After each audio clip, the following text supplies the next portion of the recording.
If they'd like, hey, great audience this evening. I am going to go around the horn and let everybody say how people can follow you.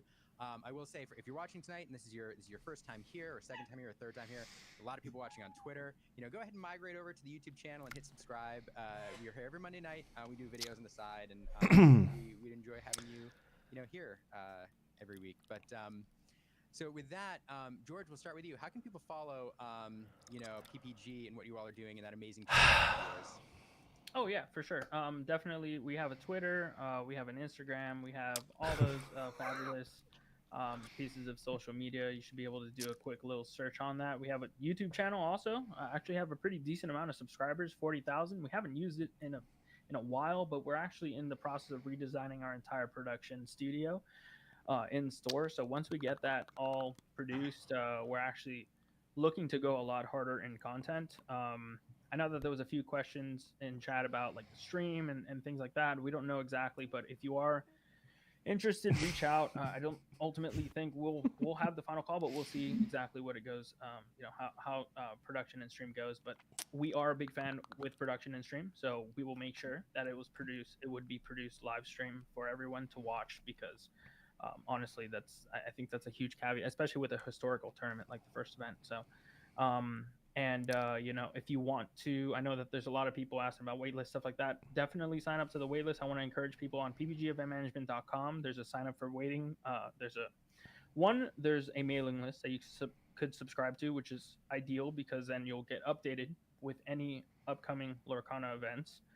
2, there's a wait list anytime an event sells out, and we suggest players to sign up for that wait list so that we can provide those analytics, forward those analytics, and we can actually have some actual data to go off of so that we can gauge, what the potential routes that we have are when we go forward, with presenting solutions. So that always helps. So by doing those things, you'll kind of keep yourself in the loop and make sure that we can account for your desire, because I know that there's a lot of people that would love to desire to play in all these events, and we would love to host all of you. But I think the best way to be able to host that is by giving that feedback in that way, so that we can forward those hard numbers, and we can hopefully get to something that's makes us all happy and lets us all participate in this magical experience. So. I appreciate it, George. Thanks for being here. I will note yes, I see all the questions about the judge program in the chat. I know that's coming. There's some information coming out about that, I'm sure, in the near future. So I see your questions, and that'll be something that'll be addressed, I'm sure, shortly. So apologize we didn't ask it live. Hey, Rob, thanks for joining us as well. I have to say, your Discord server is great. I have the link down in the show notes, so if people want to connect with Rob, they can head over there. But how else can people follow what you're doing, or do you have any closing thoughts? Probably just thanks you for the Illumineers for being here, all your great cast you had on here with us. I appreciate all of y'all. It was a great time. Like I said, I'm just trying to help out the community, just out here running projects, trying to get every store out here in 100 miles of me. Like I said, just I'm going out to them, I'm streaming their events, I'm judging them, I'm just trying to build the Lorcana community. And so just like you said, everybody has the best intentions for the game. So thank y'all for having me. Yeah, I appreciate it. Also, go ahead and you can feel free to stay away from Austin during the set championship weekends. I would appreciate that. Yeah, thanks so much. So I know we tried to make this happen, for a while now, so I can't tell you how excited we are to have you on the show. It's been a privilege. Any closing thoughts? Yeah, again, thank you so much for inviting me after I couldn't make it when I was in Scotland and my time zones were all wanky. I really appreciate it. I really love what you guys are doing for the community. When I saw you on Lorcast, it was incredibly wholesome, and I think everybody had the same sentiments. So yeah, thanks again for inviting me. And I really look forward to seeing you guys at in-person events. Truly, there's a bunch. So I promise not to take the ticket every time in the first 2 minutes. I'll give some people a head start, like wait 3 minutes, and then we'll see what happens. But yeah, it was awesome to hop on board. So thank you very much for having me. Oh, thanks so much. And just win Atlanta, and then you won't need to play in any of the others. I mean, that's my plan. How did you know? Knock it out early. I'd ask what you're playing, but that would give away the secrets. Toxicity. Red purple is my favorite. Yeah. Everybody loves to love or loves to hate. Hey, Katie, any closing thoughts? No, thank you so much for having us. This was great. Yeah, I appreciate. And Becky? Nice and succinct, Yeah, Casey. Appreciate it. Everything you guys do. Always such a pleasure being here. It was so nice meeting the rest of you. Really, really, really wonderful. And we are on all your major podcasting platforms at Live Laugh Lorcana. We're on YouTube, Twitter, and Instagram. So. Yeah, and you should follow. I'm going to plug your Discord server one more time. I did it when we started, but really wholesome place to hang out. Two of my favorite places are, your Discord server and the 20 Lore Pro Discord server. We also have a Discord server, but your alls are more fun. So definitely check that out. We'll put the link to the Discord server in our show notes as well. So you all should head over there. But no, I appreciate it. Thanks everybody for hanging out and watching. Thank guests for being here. Until next week, I'm going to do the new sign-off catchphrase. Pause. Hello, you. My name's Jonti. And I'm Brandon, also known as B Squared, and this is This Week in Ink. Each week, we'll be wading through the Inklands to bring you the news and the views on all things Lorcana.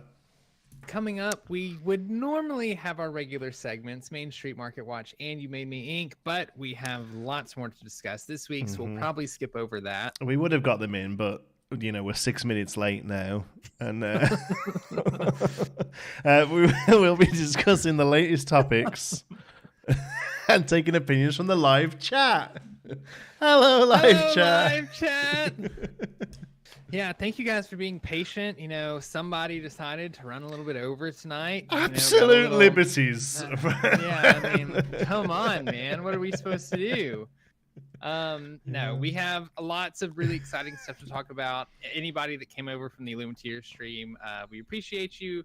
If you don't watch the Illumineers before This Week in Ink, they almost always have a live show about an hour before ours is. So, that was it. If you don't normally watch them, that's what we were watching. But yeah, they normally finish at about 30 minutes before. But there's a lot to talk about this week, so they went on. There's a ton to talk about this week. So all right. Do we want to do the fun stuff first?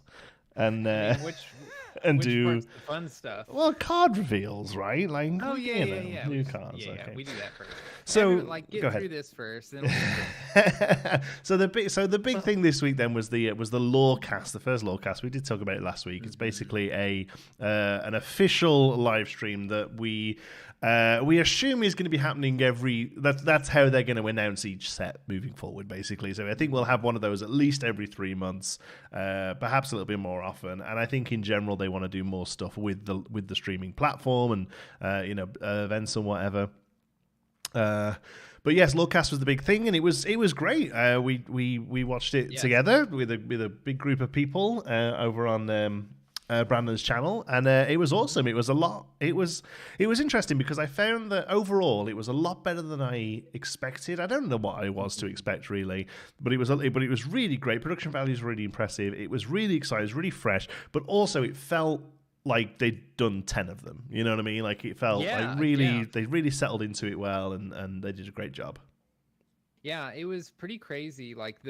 I was also surprised at just how great the quality and production was. I just wasn't expecting it. We hadn't really seen anything. We hadn't seen Ravensburger do anything like that before, so it was really awesome to see. And I feel like I'm just saying everything you just said, but yeah. Well, it was phenomenal. Before that, we'd had a few of the Discord stages and You know, they were usually done via webcam and what have you. So I think, yeah, just when it opened up and there was a full set there, and you know, there was lighting and product, and everyone was sat around a table. I wasn't even expecting that, honestly. So so it was really impressive. I thoroughly enjoyed it. I enjoyed watching it and sort of live reacting with yourself and the rest of the crew.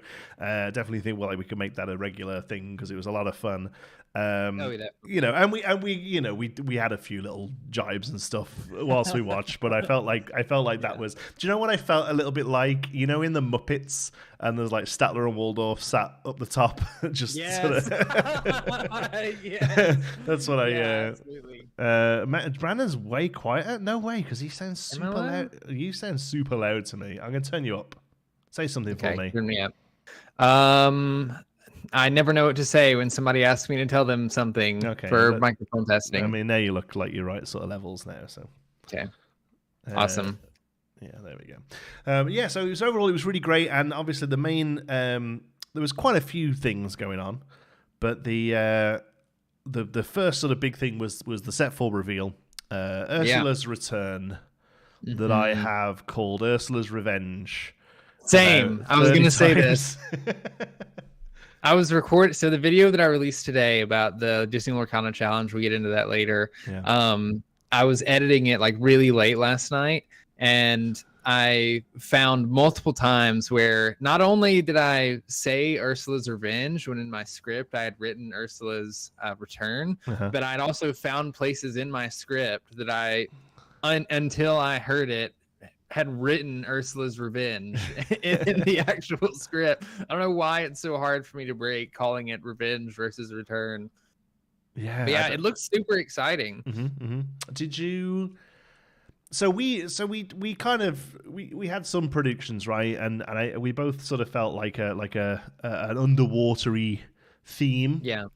Was coming just due to the fact that there was seaweed and even like cards in set 2 and 3. There was lots of like diving and that sort of stuff. So it felt like that's where it was leading.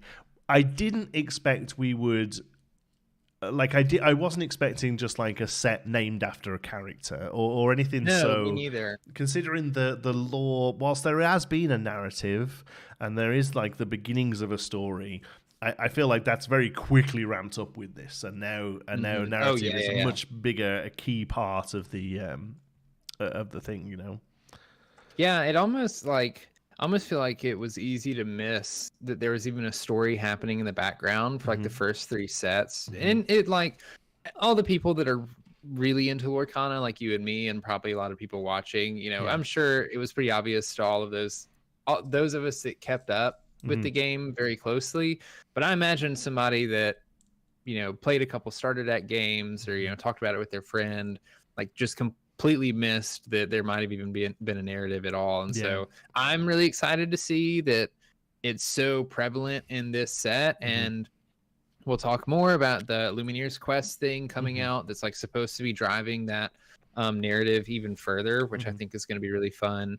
It's something that I'm not going to say the game has been missing, but I just love being able to dive really deep into lore when it comes to games. I know that's not everybody's thing, but it felt like to me it was kind of missing. Yeah, it's one of those things that you can ignore as well, right? I feel, you know, I don't particularly follow the lore of Magic, but still quite enjoy playing the game.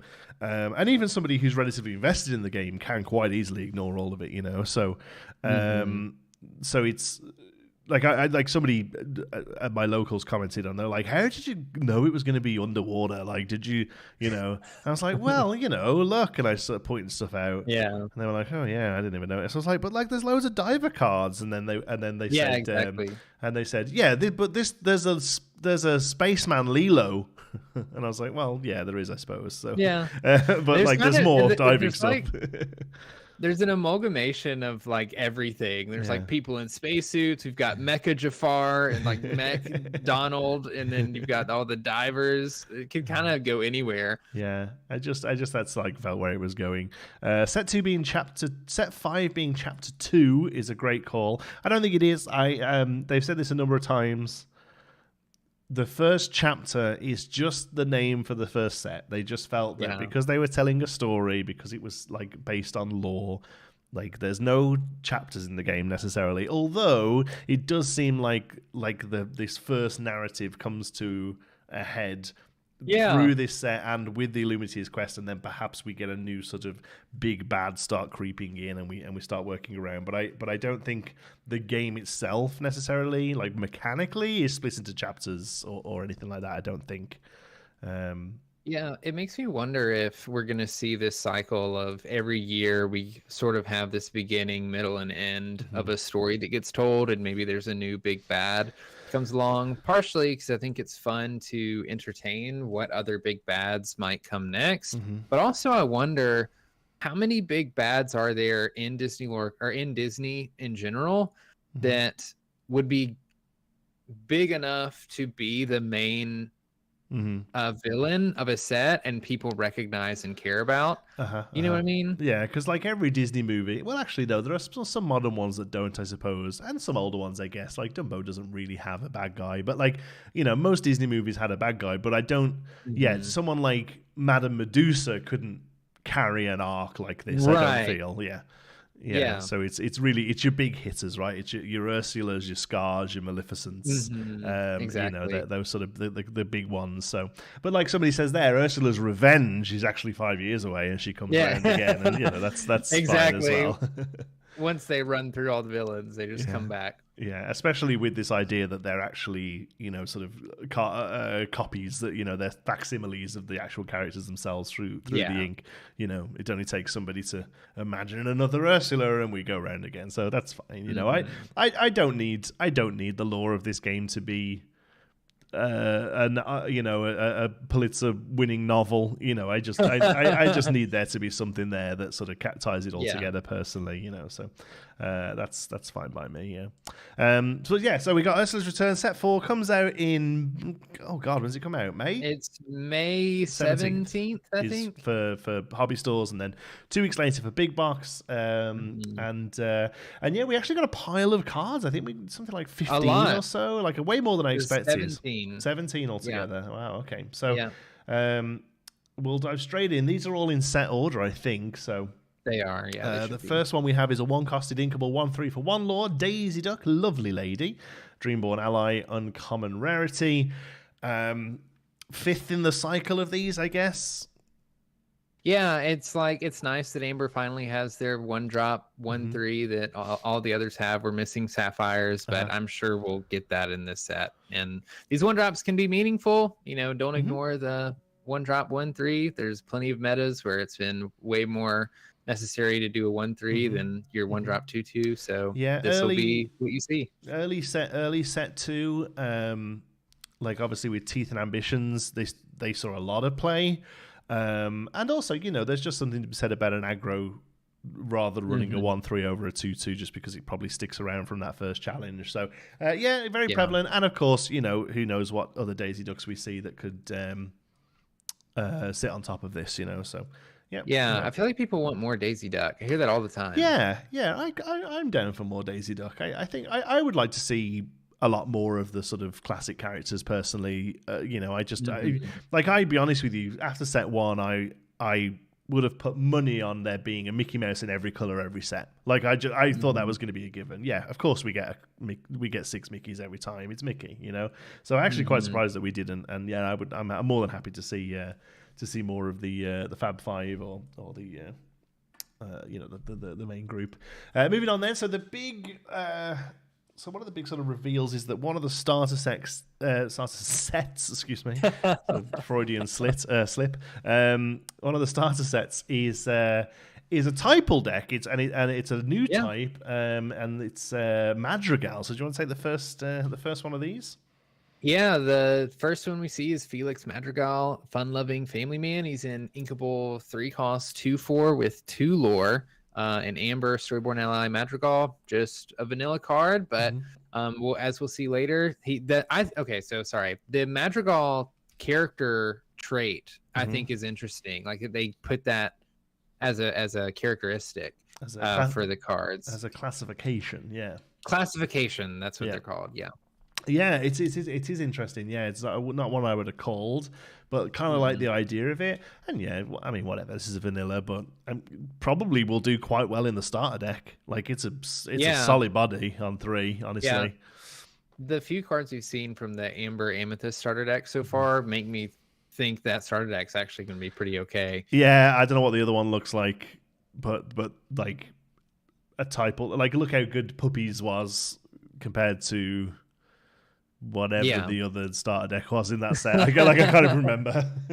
Yeah. Yeah, just like lots of bodies turning sideways usually does quite well in such a limited format like starters. So yeah, I think that's fine for that. Outside of that, I can't see this like being incredibly competitive unless the Madrigal stuff, really gets some crazy support, Next up then, 3 costed inkable 1/4 for 1 Lord, Julieta Madrigal. Storyborn Mentor Madrigal with signature recipe. When you play this character, you may remove up to 2 damage from a chosen character. If you remove damage this way, you may draw a card. Uncommon card here. Yeah, like a little baby Rapunzel.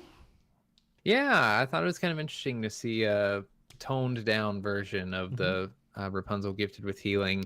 I don't know whether or not this sees constructed play, like if it's good enough. I don't know, like obviously it wouldn't replace Rapunzel, but a lot of times you see some of those really strong cards and they're expensive and people go, oh, what can I put in my deck to replace this? And not everything has a replacement. I also don't know that, like, when it comes to deck building, that's always the answer, is just to find the card that's closest to that card and put it in your deck. But if that's what you're trying to do, this is that card. I don't think it's terrible. Draw a card.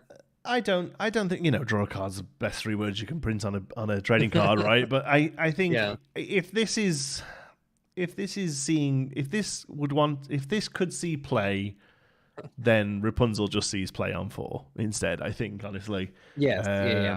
You can target your opponent's characters for what it's worth. That's true. Does Rapunzel say your own? I don't know. I believe, that goes a lot. Actually, I don't know. That's a good question. I don't know. I'd have to look that up. Yeah, not sure about that one. Julieta is pronounced with a H. Yes. Somebody corrected me on my video, actually. Yeah, Julieta. I think you kind of roll the H.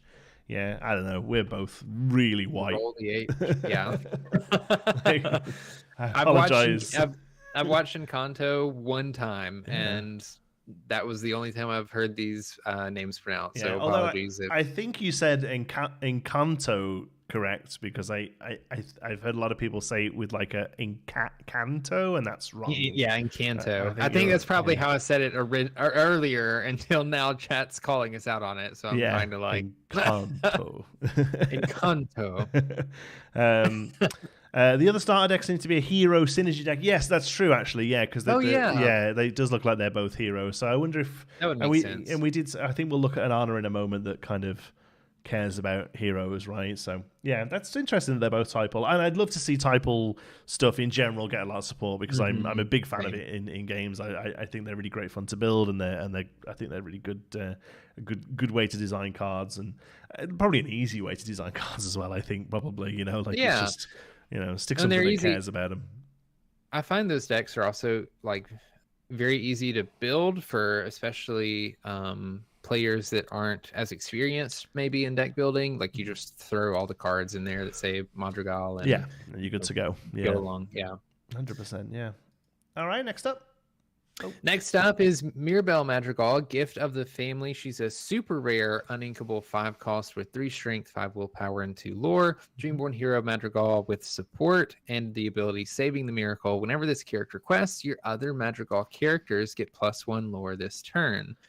So this is the big Madrigal payoff card in the starter deck that synergizes with all the other Madrigal cards that are in the starter deck. Nobody noticed the fact that actually the trident was on the screen for some reason while you read that out.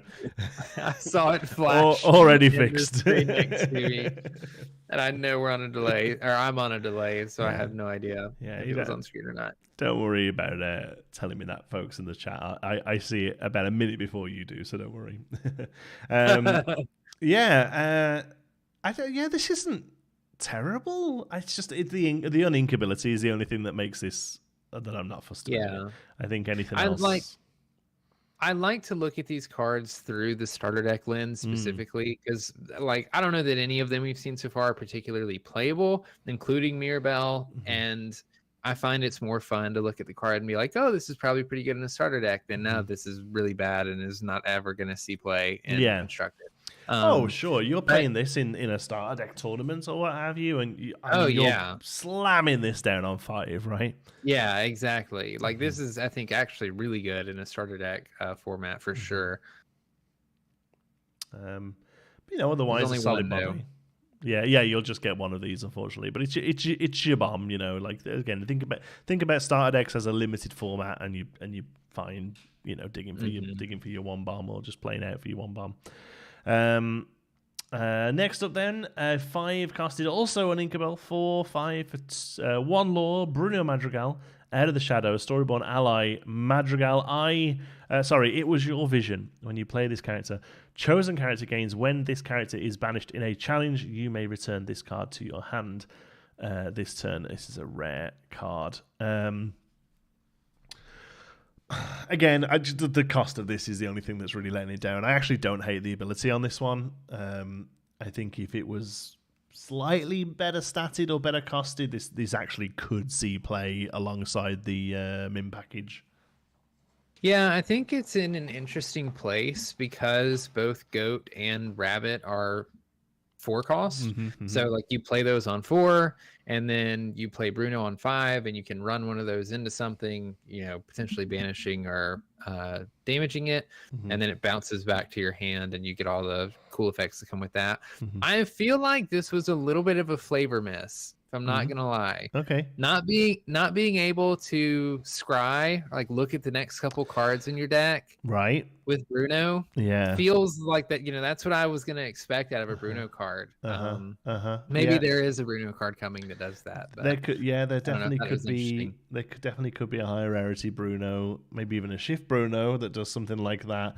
Although I don't know whether this is a great shift target. I know anything that does its stuff when it comes into play is actually a relatively good shift target because then once it's out, it's done what it's going to do. Right.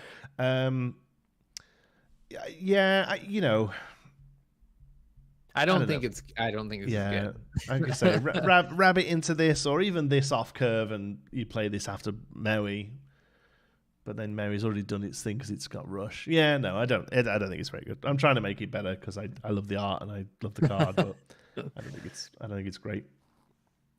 Yeah, the next card in which art I actually really like is Dolores Madrigal, Easy Listener, an uninkable 4-cost amethyst card with 3 strength, 3 willpower, 2 lore, Storyborn ally Madrigal, and the ability Magical Informant. When you play this character, if an opponent has an exerted character in play, you may draw a card. I don't hate this. This is gonna sound really weird. I think it's a really great mediocre card. Yeah. Like if you don't have a Maleficent Sorceress for some reason, or you don't have a Merlin Rabbit, and like you need to put something into your Amethyst deck that's gonna draw you cards and like do pretty good. Dolores is that. Like there's plenty of instances that her ability is gonna hit. She quests for 2 lore. She trades with other 3 willpower characters. Like all pretty good things. She's ticking a lot of boxes. She's incredibly draftable. Like I would happily take her because also not only is it just a well-statted card with a decent ability, stuff is sideways a lot more in limited formats because that's how you deal with the board and get to your win con. So I think I'll take her all day long in a sealed format. Probably doesn't see constructed play, especially as a 4-drop in Amethyst. It's just an incredibly difficult slot to find a home in. But otherwise, Timothy in the chat there says Meh Plus. I think that's a great way of Meh Plus. That's a great way of describing Dolores. Yeah. And then the last Madrigal we got for now, is Trident's Trident again. I don't know why that keeps happening. Hold on, let me bring it up real quick. Come on, Jonti, get it together. Right? We had 6 extra minutes. I know. Well, that's the problem. Is I was sat there watching Illumineer stream for too long. who is it? Louisa? Yeah, Oh yeah, Louisa? there we go. Oh yeah. The bad fox. Yeah. There we go. All right. So Louisa is a 4-costed uninkable 4/3 with 1 lore. Louisa Madrigal, magically strong 1. She's storyborn ally Madrigal with rush and common rarity. And yes, I do want to delete that. There we go. Again, it's fine in draft, probably fine in the starters, but outside you play Fox, I think. Yeah. And I think actually, do you know what? Seeing this card,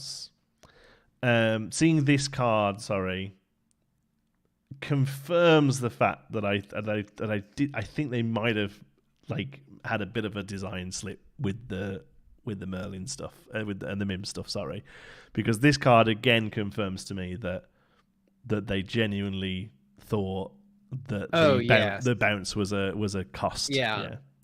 Yeah, exact same stat lines, except it doesn't have the bounce, and it's an extra ink, and it's uninkable. Yeah. Absolutely tells me that they thought having to bounce stuff was going to be a detriment rather than actually kind of an advantage for you. Working kind of well, yeah. So yeah, I think that, like I say, I was already we were pretty sure of that already, I think. But yeah, this confirms it even more. But yeah, I think very playable in the starters. I think I'm very interested to see more from the other starter, because I think this actually is assuming that all of these are 2 and 3s outside of Bruno and Mirabelle. I actually think it's quite playable. So yeah. All right, moving on. Oh, next we have a really good juicy card. We have Ursula, Sea Witch Queen, a legendary amethyst inkable 7-drop or 7-cost card with 4 strength, 7 willpower, and 3 lore. She's a Floodborn villain, Queen Sorcerer with Shift 5, so she can be played on other characters named Ursula for 5 ink. With 2 abilities. Now I am the ruler. Whenever this character quests, exert chosen character, and you'll listen to me. Other characters can't exert to sing songs. Very on theme for Ursula, especially with some of the other Ursula cards that we saw this set. Thinking specifically of the Ursula Deceiver, the 2-drop that chucks songs out of hands. I think that would make a really good shift target for this one, especially because you're usually not playing that one on turn 2. You're usually playing it a little bit later to try to hit cards right before your opponent wants to play them. Yeah, so you can do that and then shift Ursula on turn 5 afterwards. I mean, I think you're cooking.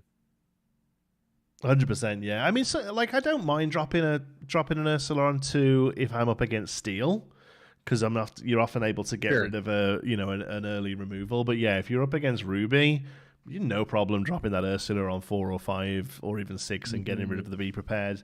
So yeah, dropping that on 4, playing this turn 5, that's pretty good, eh? Yeah, I think just a good body, very similar. So what was the one we got in set 1? She was 2/8. What are you talking about? The Ursula in set 1. Yes, yeah. 2/8 with 3 lore, and she. Your opponent loses you lose a lore and you draw a card. Yeah, so so this is kind of filling a similar slot in the deck, but I feel like you're getting a lot more. This one's a lot more modular, able to fill a few different roles. Yeah. Yeah, I mean, I think the big thing. I think this card is good. I think it'll need some testing because I don't know. I'm not sure that it's great or even playable yet. And the reason that I say that is because there's some things about it that I really like. One of those being that she has 4 strength, so she's avoiding Madame Medusa. She's also avoiding World's Greatest Criminal Mind. Pretty much any removal outside of a Dragonfire or Maleficent Dragon, she's pretty good. She also has 7 willpower, so you're avoiding the Maui there if that's something you're concerned about. The issue is though, I'm finding in games, at least in the meta that we're currently in, if you're playing something on turn 7, it really needs to be doing something. And unless you're shifting this Ursula, I know it says other characters can't exert to sing songs. but like that's not stopping your opponent from just outright playing just like a be hard casting. prepared, Yeah, which is normally how they play the card anyway. So I question whether or not it's going to actually be enough to really break into the meta. I think being able to stop characters from singing songs is really strong. One of the strongest decks in the format right now is Steel Song. We'll get to another card later that makes that deck even stronger, probably. So I'm very eager to see where this card lands. I find a lot of the Amethyst legendaries end up being sort of mid-tier. Like they're not bad, but they're not good. Flashy, they come in and out. Flashy on paper, but then I mean this has Jafar vibes to me. Yeah, really flashy on paper, but maybe when it comes down to it, you know, somebody who was it pointed out in the chat, Franzamon, based on the stats, they aren't rating these abilities very high. No, because it's a very well statted card. You know, a 7-cost 2/4/7/3 Law Shift 5. Like even if it said nothing else, that's a like the stat weight is pretty solid there. So, and I don't rate the Now I'm Your Ruler ability particularly strong, honestly. Whenever this quest exert chosen character, if it then carried on to do a freeze and kept the character locked down, I'd be I'd rate it a lot higher. But at the moment, that basically says when this quest, you need to have something else to make use of this ability. And then you'll listen to me. Other characters, it's also stopping your own characters, so that's something you should bear in mind as well. So, but I still kind of like it as a card. And it's very thematic, so if nothing else. Yeah. Finally, we get to actually look at Triton's Trident, 2-costed inkable item in Amethyst. With Symbol of Power, banish this item. Chosen character gets +1 strength for each card, whatever, uncommon.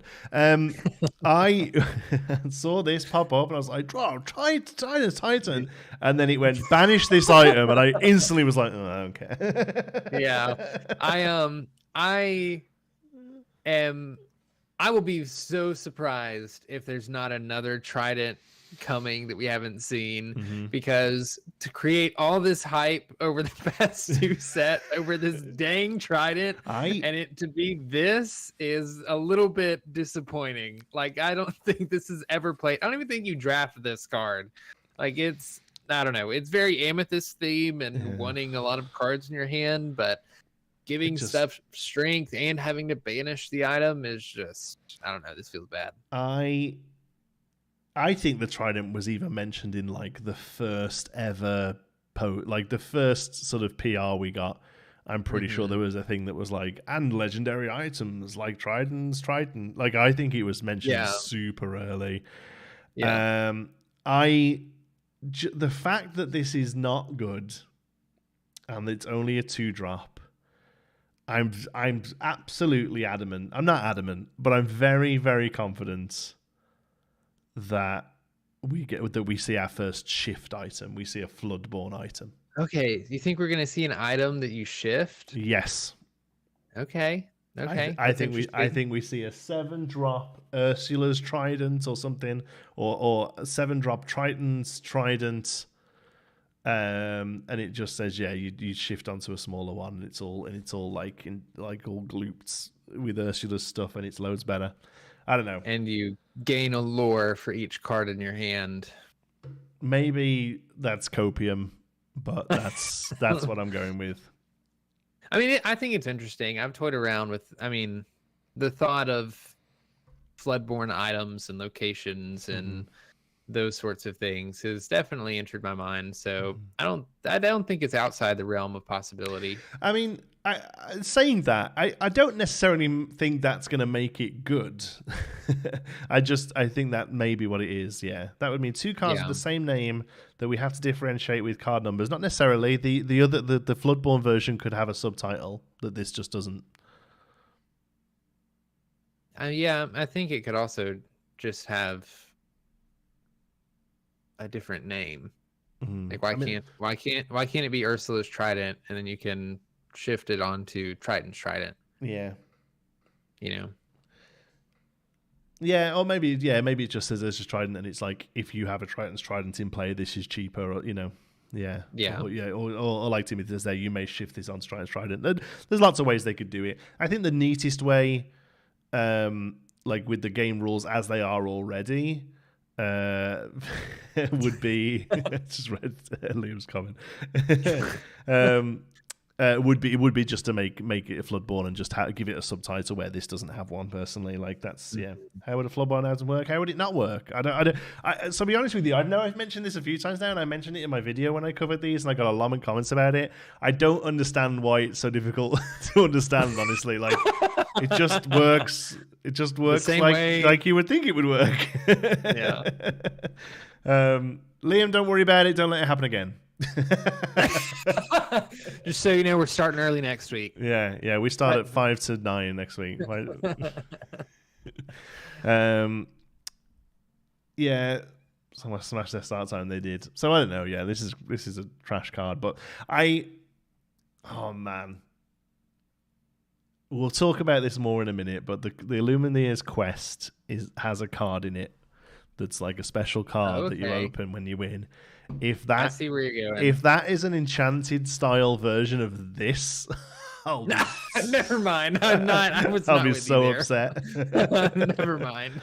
I thought you were going somewhere, and that's not where it was. We'll get to it in a minute. Next up, we have Goofy, Super Goof, an inkable 4-cost Ruby card with 2 strength, 4 willpower, and 1 lore. Storyborn hero with Rush. And the ability Super Peanut powers whenever your character challenges another character, gain 2 lore. I'm feeling okay on this card. Yeah, I'm kind of into this, to be honest with you. I'm kind of into this. Yeah. I wonder whether it's just because I really want the challenge matter stuff to work. Like, I love Shere Khan and the Queen of Hearts, and I really want to make them work. And I've played them with Amber. Like, before people were playing Mufasa, I was playing Amber Ruby with that stuff. And I've tried them in Ruby Amethyst. And I've tried them in their own build that's Ruby Amethyst, but doesn't run any of the other stuff, but rubs all the stuff that, turns stuff sideways in Amethyst, like the Pinocchios and whatever. And I just can't. And I just want it to work. And I think this helps that. And maybe that's why I like it a lot, but I feel like this is a good card. So here's the thing. I also, when I saw Shere Khan, thought it would work, wanted it to work, was excited about Queen of Hearts. I love the interaction between challenging characters and actually doing stuff on the board. I think it's really fun. I think part of the reason why those cards aren't good is because they kind of require other cards and they require other things of your opponent. Mm-hmm. I think Goofy is just good by itself. Yeah. Yes, that's fair. Shere Khan's probably not gonna see play in the deck because Shere Khan's still not gonna be good. But Goofy is just likely good, especially if you have a way to increase his strength in any way, or especially against an aggro deck. This is probably pretty good.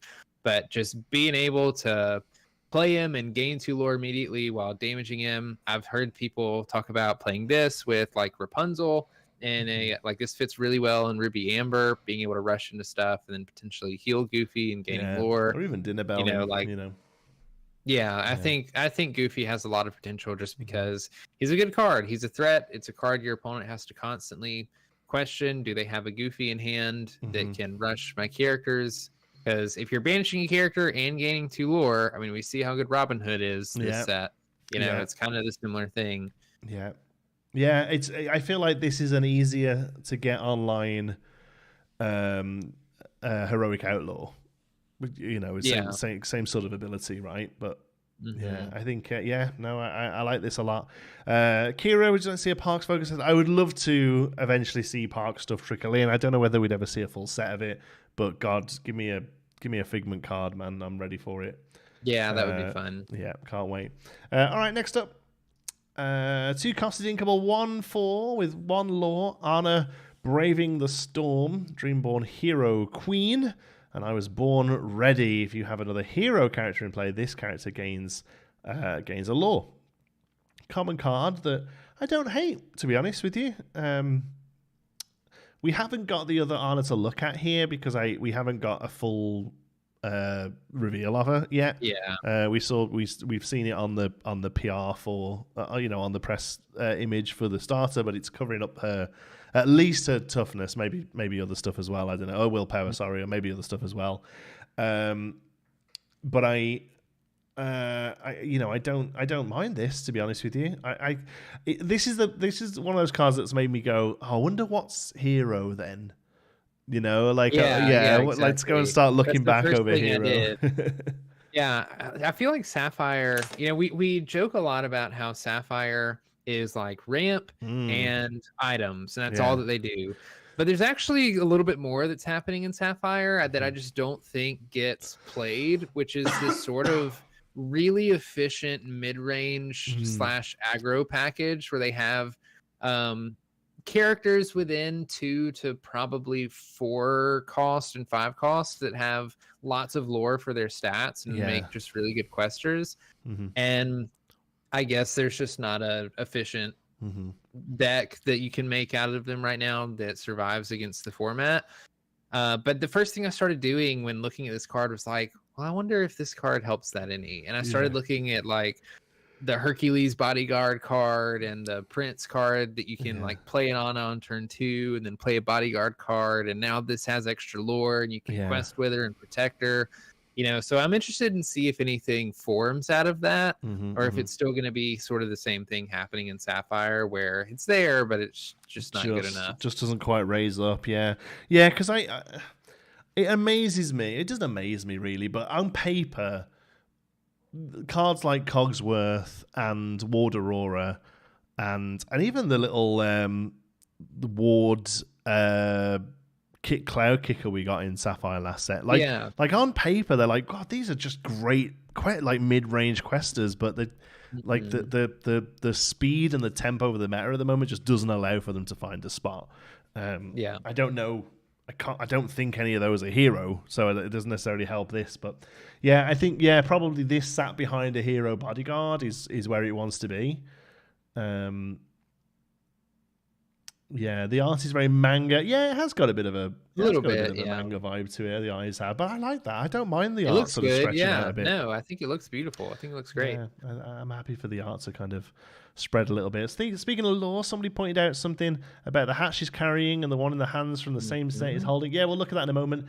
It looks like she's been tricked into searching for Kristoff by leaving the hat around in this card. Who read Anna out? I don't remember. Okay, I'll read this one. This is Hans Noble Scoundrel, a inkable 3 cost, 3 strength, 2 willpower, 2 lore card, Storyborn villain prince with the ability Royal Schemes. When you play this character, if a princess or queen character is in play, gain 1 lore. Something I didn't realize for longer than it should have taken me was that you don't have to have a princess or queen character. If your opponent has a princess or queen character, you also gain a lore. Yeah, I didn't catch that the first time. I've just noticed it now as you told me. Yeah, I just read it exactly like the Anna one, where Anna specifically says you have to have a hero. Yeah, but Hans doesn't. But yeah, one of the cool things about this card, we see a little narrative stuff happening with the flavor text and Hans.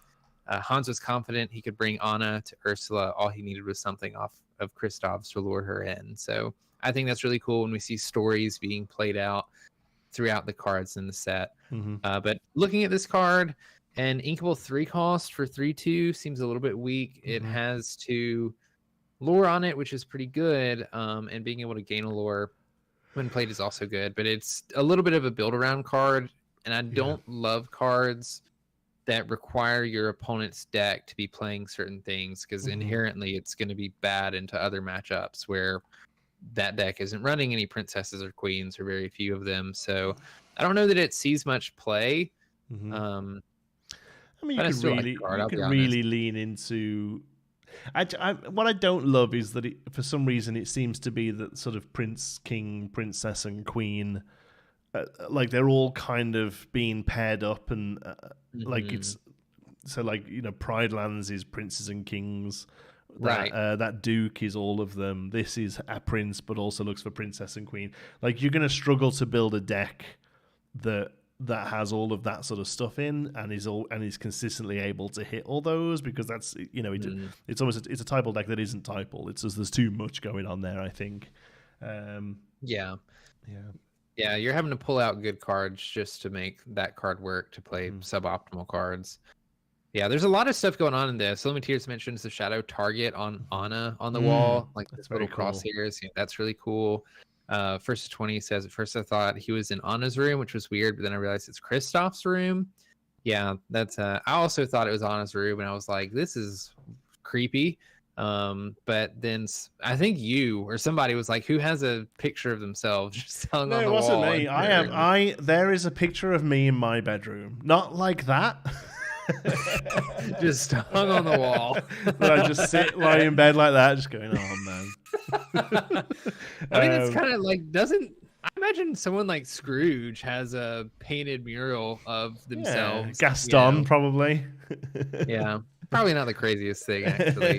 It is a little weird. Look, no judgment at all, but this being Kristoff's room and him having pink sheets is just really cool, I think. Probably really fitting, Real man wear pink. Yeah. So, I don't know. I like the card, even though I don't think it's a particularly playable card. There's just a lot going on in this one. It's got all sorts of stuff. I feel like that's a bit of a running theme in this first pile of releases, to be fair. And I wonder whether it is actually because they're interested in it. Well, I wonder actually if it's more that just we're getting better at evaluating cards in a bubble. Yeah. Maybe because I think if this was a set 1 card, we'd have read this and gone, "Oh my god, Gain of Law when it comes out, this is incredible!"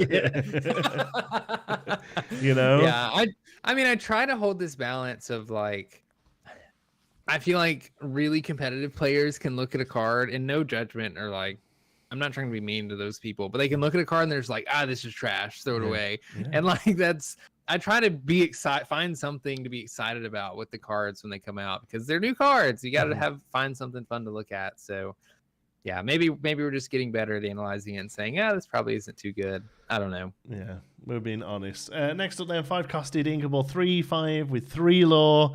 This is exactly the card we were just talking about. This is exactly one of those mid-range Sapphire questers that just won't see play for some reason. Rapunzel, Appreciative Artist, Dreamborn Hero, Princess Hero, Perceptive Partner. While you have a character named Pascal in play, this character gains Ward. Rare card with great art. Every Rapunzel art is amazing. Really good art. Rapunzel art's top tier. I think the Rapunzel cards have the best art in the game. Yeah, Rapunzel's just a great looking character, I think. But they always just seem to nail it. Okay. I don't love stuff that mentions another card name in it. Yeah. Although, a couple are starting to see a bit of play. Maui's Fishhook, even though it doesn't really matter. If you need Maui. And so, let's be honest. This is a 5-costed 3/5 for 3 vanilla. Unless we see some insane Pascals. Isn't that the same stats as the Maleficent, though, in Sapphire? I think so. Oh, no, it's a 3/6, right? 3/6 even? Yeah. So from set 1, the Maleficent Uninvited, is it? I think so. Yeah. That sounds right. I don't know. It's a cute card. I like that there's like Rapunzel and Pascal. That's fun. Yeah. But I'll say this. This probably means we're getting more Pascals this set. I would think so. Don't know about yet, which might change my view on the card. I think it's still cute that the 1-drop Pascal gains evasive when there's another character in play, and then you play Rapunzel, and then now Rapunzel has Ward because Pascal's in play, and they're both kind of playing off each other. Yeah. But that's so far apart that Pascal's probably not around by the time Rapunzel gets played. Yeah. If this was a 2-costed 2/3 with the same ability, I'd be like, okay, cool. Yeah, I understand where this is going to go. But as a 5-drop, I feel like we have to see another Pascal. Do we are there any of those little what's the smallest character, both physically and sort of narratively, that has a Floodborn? The smallest Floodborn character? Well, not necessarily physically, but I mean, is there a real side character that has a Floodborn? I suppose Cogsworth. Would you? I don't. Yeah, yeah. Would you call Pluto a side character? Yeah, I suppose. Well, yeah, Pluto's a tricky one, isn't it? I don't know. I know it's a meme that like Floodborne Flounder is coming. I can't imagine what a Floodborne Flounder is. You know, like I just can't understand how that art. I don't understand Storyborn, Dreamborn, and Floodborn well enough to try to give a good example of what a Floodborn Flounder is. Because I've thought about this with Flounder and the puppies and even Pascal, and I just imagine is themselves, but a different species of what they are. And I don't think that's actually what Floodborn is. No, well, I think the idea is it can be anything, but yeah, not necessarily saying that it has to be like a real variant of it, but like because some Floodborns very much aren't, right? Like it's just a bit of a costume change. But just I don't know. There's something about those little sort of animal sidekicks that I just don't feel like I'd be. I don't know. It just doesn't jive. Yeah. Floodborne Flounder has human legs. That's a nightmare fuel. I'd crack up every time I think about somebody mentioning Floodborne Flounder, but it's the CGI like real version from the movie, the latest movie. It's just so funny to me. That's gross. I would Camille says there, Jonti, it would be the Flounder from the live action. No. Storyborn equals Glimmer resembles the canon version of the character. Oh, this is a good time to bring this up. Okay. In one of my videos for Ursula's return, somebody mentions that there's a mistake on the Hans card, that Hans is called Storyborn he's called Storyborn and he shouldn't be, because in the flavor text he references Ursula. That's not how Storyborn works. Storyborn is according to Rochelle, Storyborn equals Glimmer resembles the canon version of the character, so it's just canon Glimmer Hans that would know about Ursula in this. Although I think it's worth pointing out, I do think that this is the first card that references a character from a different IP. I think you're right. I do think this Three Casted Hands is the first character that does that, first card that does that. Be that in the rules text or the flavor text. So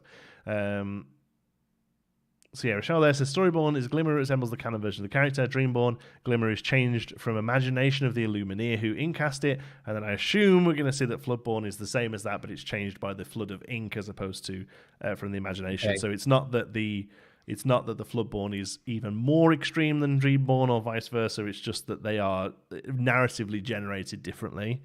Floodborn trait that was always there or inside them is boosted or twisted in some way. Oh, there you go. Okay. So in that sense, I think Dreamborn characters could actually be more interesting and different than a Floodborn character could be, because it's literally just a character changed based on an Illumineer's imagination. Well, we are Illumineers. I think that's fair to say. Like, a lot of people I think thought that the Floodborn ones were like even further out there, but even in set 1, like there's a scar that's made out of lava and it's Dreamborn, right? Like even like we saw some extreme Dreamborns very early on, and we saw some Floodborns that are just like slightly different outfit, So I think I'm sure as the game progresses and the narrative progresses, all of this will be fleshed out a little bit more. But that's not really the point I was getting to with Flounder. I don't know. I just can't. The animal psychic thing, and then the idea of this like shifted version. I don't know. Like I don't. It just doesn't. I can't wait to see it because I can't picture it. Yeah. Well, it sounds like if there were.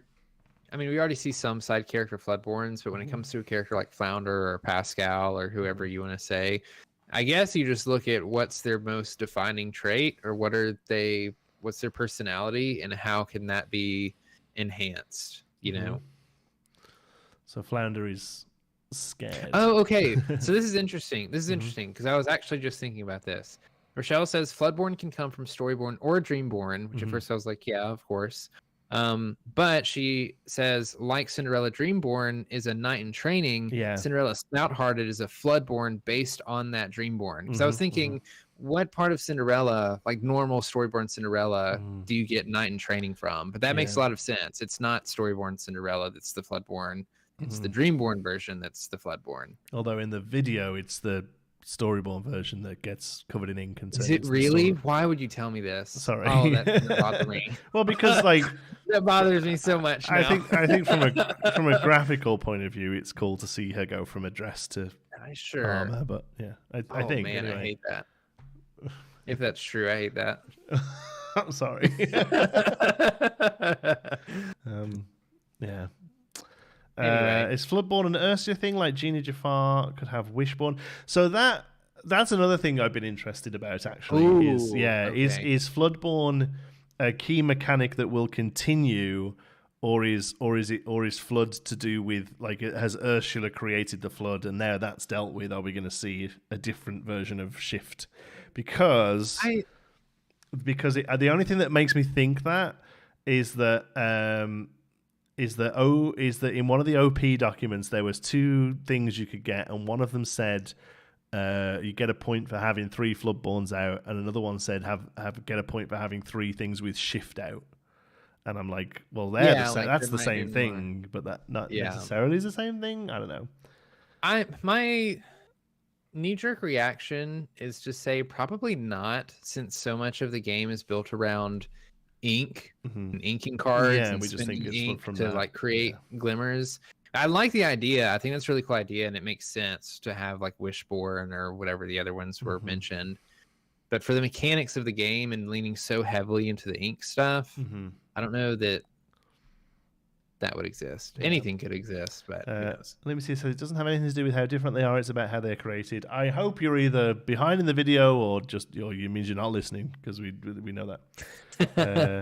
Jonti, that was just a mistake. Oh, okay. Oh, well. That's fair. Anyway, moving on.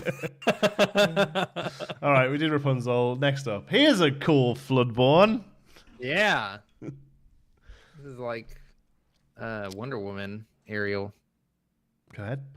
You read it. I did. No, did you do Rapunzel? Yeah. You did Rapunzel. Okay, we're going to do Ariel Sonic Warrior.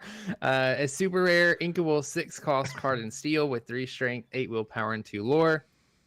Floodborn hero princess with Shift 4 and the ability Amplified Voice. Whenever you play a song, you may pay 2 ink to deal 3 damage to chosen character. This is a card that's already doing stuff that Steel Song loves and just kind of makes it better when it works. This is another expensive steel card. Yeah. Hopefully, since it's a super rare, it won't be that expensive, but it's like every steel card. Steel just has so many good cards, and I saw this and I was like, this is just another great steel card. Espeon saying this is the Jafar of the set for me so far. I would love to know what you mean by that. I kind of understand, because when I analyze this card further, it looks really great. It's got lots of big stats. The ability is really cool, basically having a smash available while you're singing songs and already doing that kind of stuff.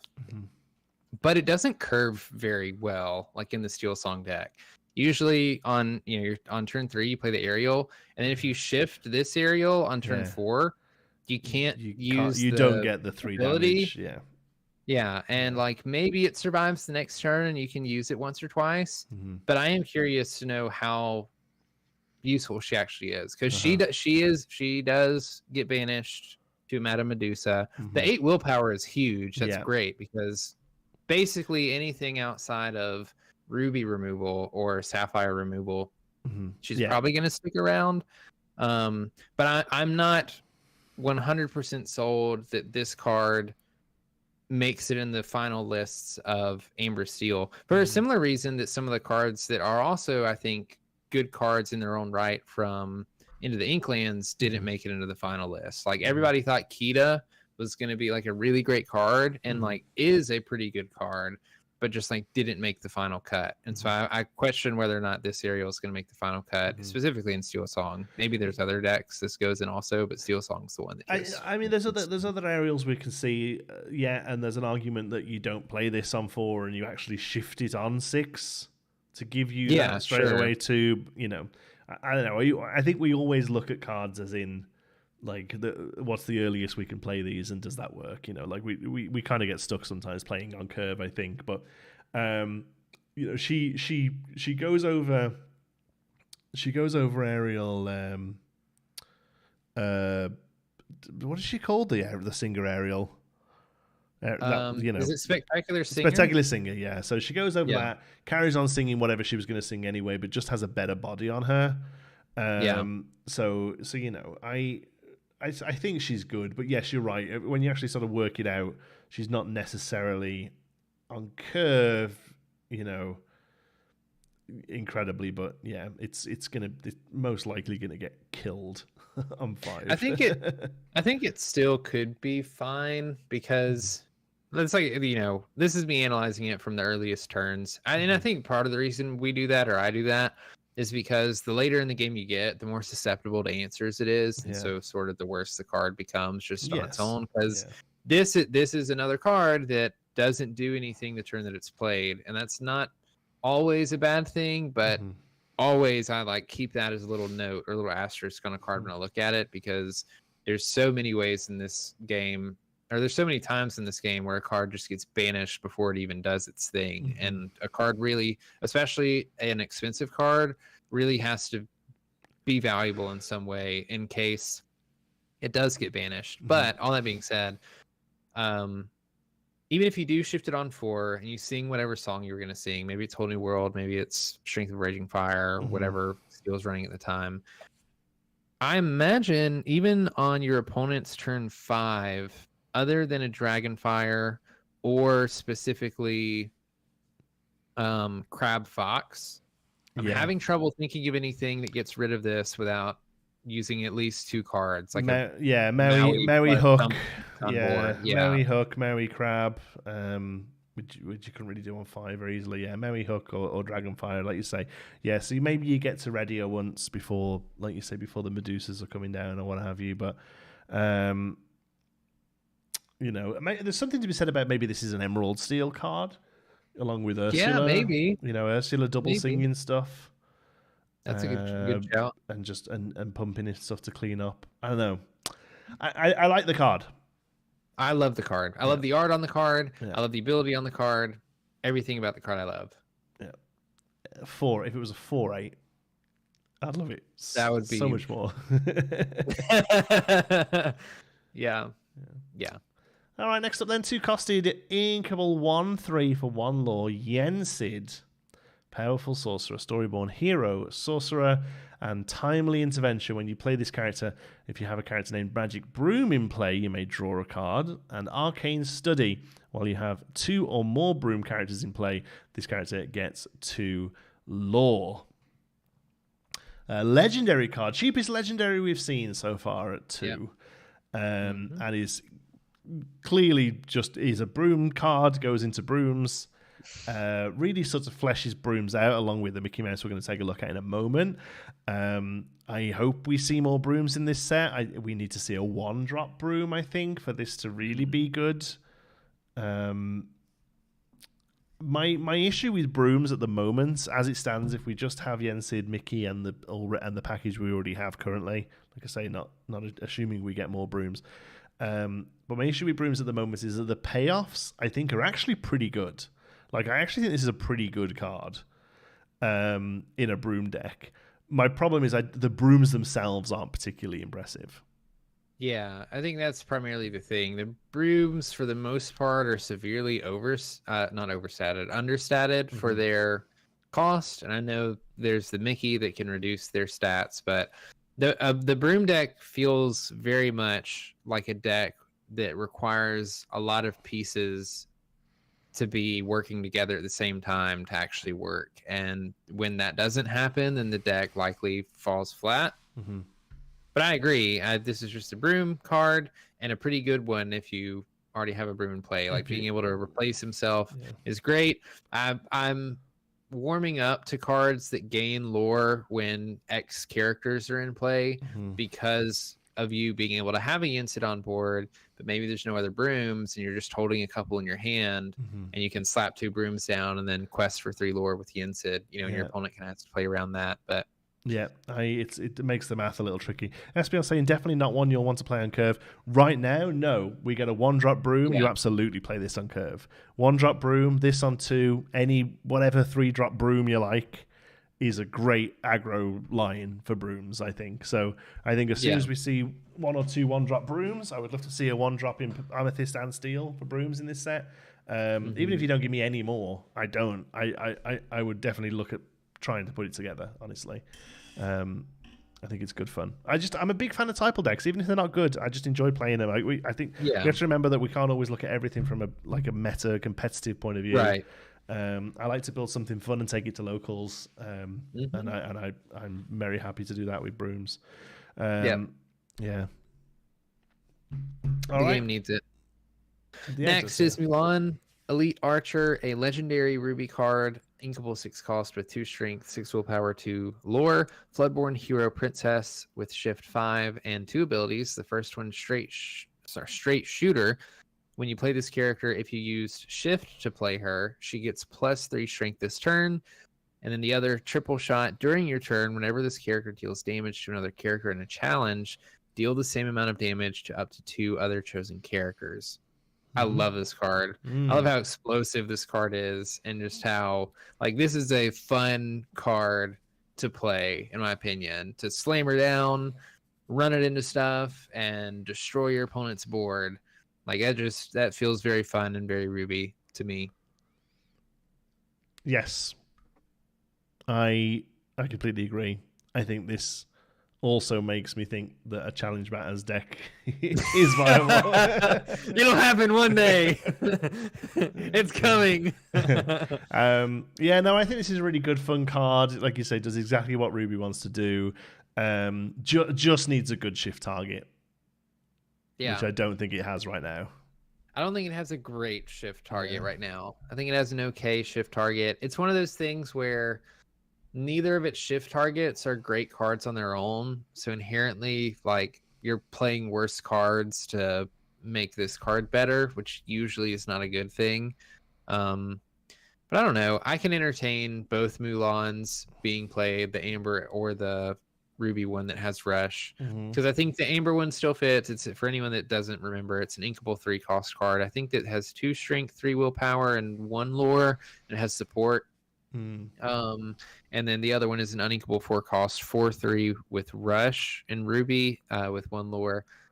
I like the Amber one because it is sort of synergistic with this card already. Like, if you have that on board and this Mulan, you can use the Amber Mulan to give your Ruby Mulan extra strength, and now she's dealing extra damage to a bunch of stuff. Or you can use her as a shift target relatively easily. That's fair. Yeah. And, So- the Rush one, like, Rush in general is just, like, leans into the Challenge Matters thing that this card likes a little bit as well, you know. Like, I think this card is just a good Ruby card and could probably see play in quite a few decks. But if you do want to lean into some challenging stuff, you know, a Rush card is just good in that as well.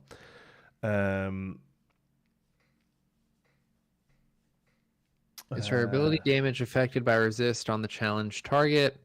Is it that she deals 5 damage every time, or does it go off the damage that was dealt to the opposing character? What does deals mean? Yeah.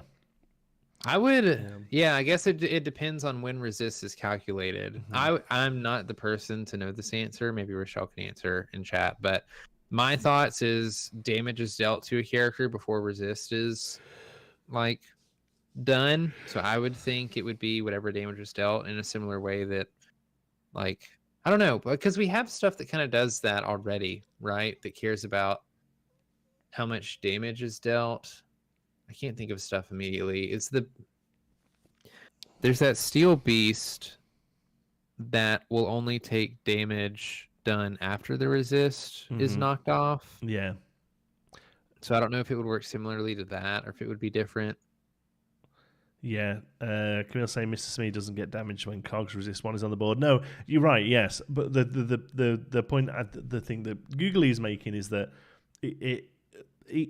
either definition of deals damage could count.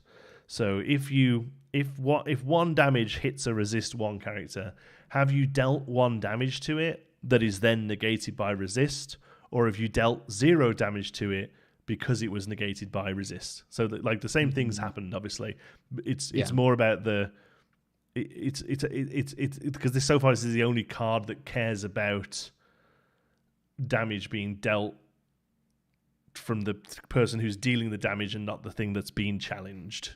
I think is the point Googly's trying to make. This is the only card that cares.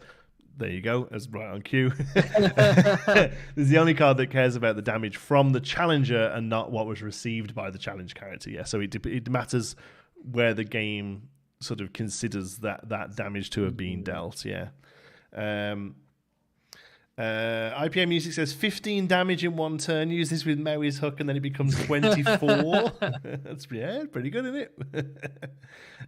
Yeah, I like this. I just love. I'm a big fan of stuff that just all the cards that are like, I thought it was safe to turn stuff sideways, did you?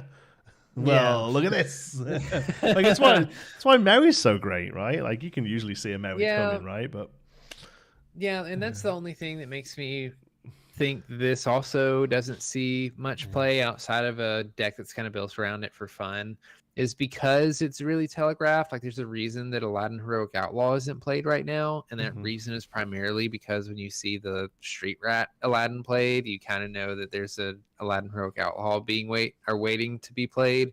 And this Mulan is much worse when you just play her normally and you can't challenge because she wasn't shifted. So it's very telegraphed, but Stephen saying the chat is instantaneous for me. Why is it 6 seconds delay for the host? It isn't. It's the video is delayed. We see the chat live, but you don't see us live. You see us a bit late. Googly says it's more that the video is delayed for us. Yeah, there you go. See, I think it's closer to 30 seconds, but yes, that's how it works. We're live. Just the video you're watching is very slightly not. Just because that's how it is. All right, cool. Last then, 5 costed Inkable, 3/4 for 2 lore, Mickey Mouse, Playful Sorcerer, Floodborn Hero Sorcerer with Shift 3, Resist 1. Damage dealt this character is reduced by 1.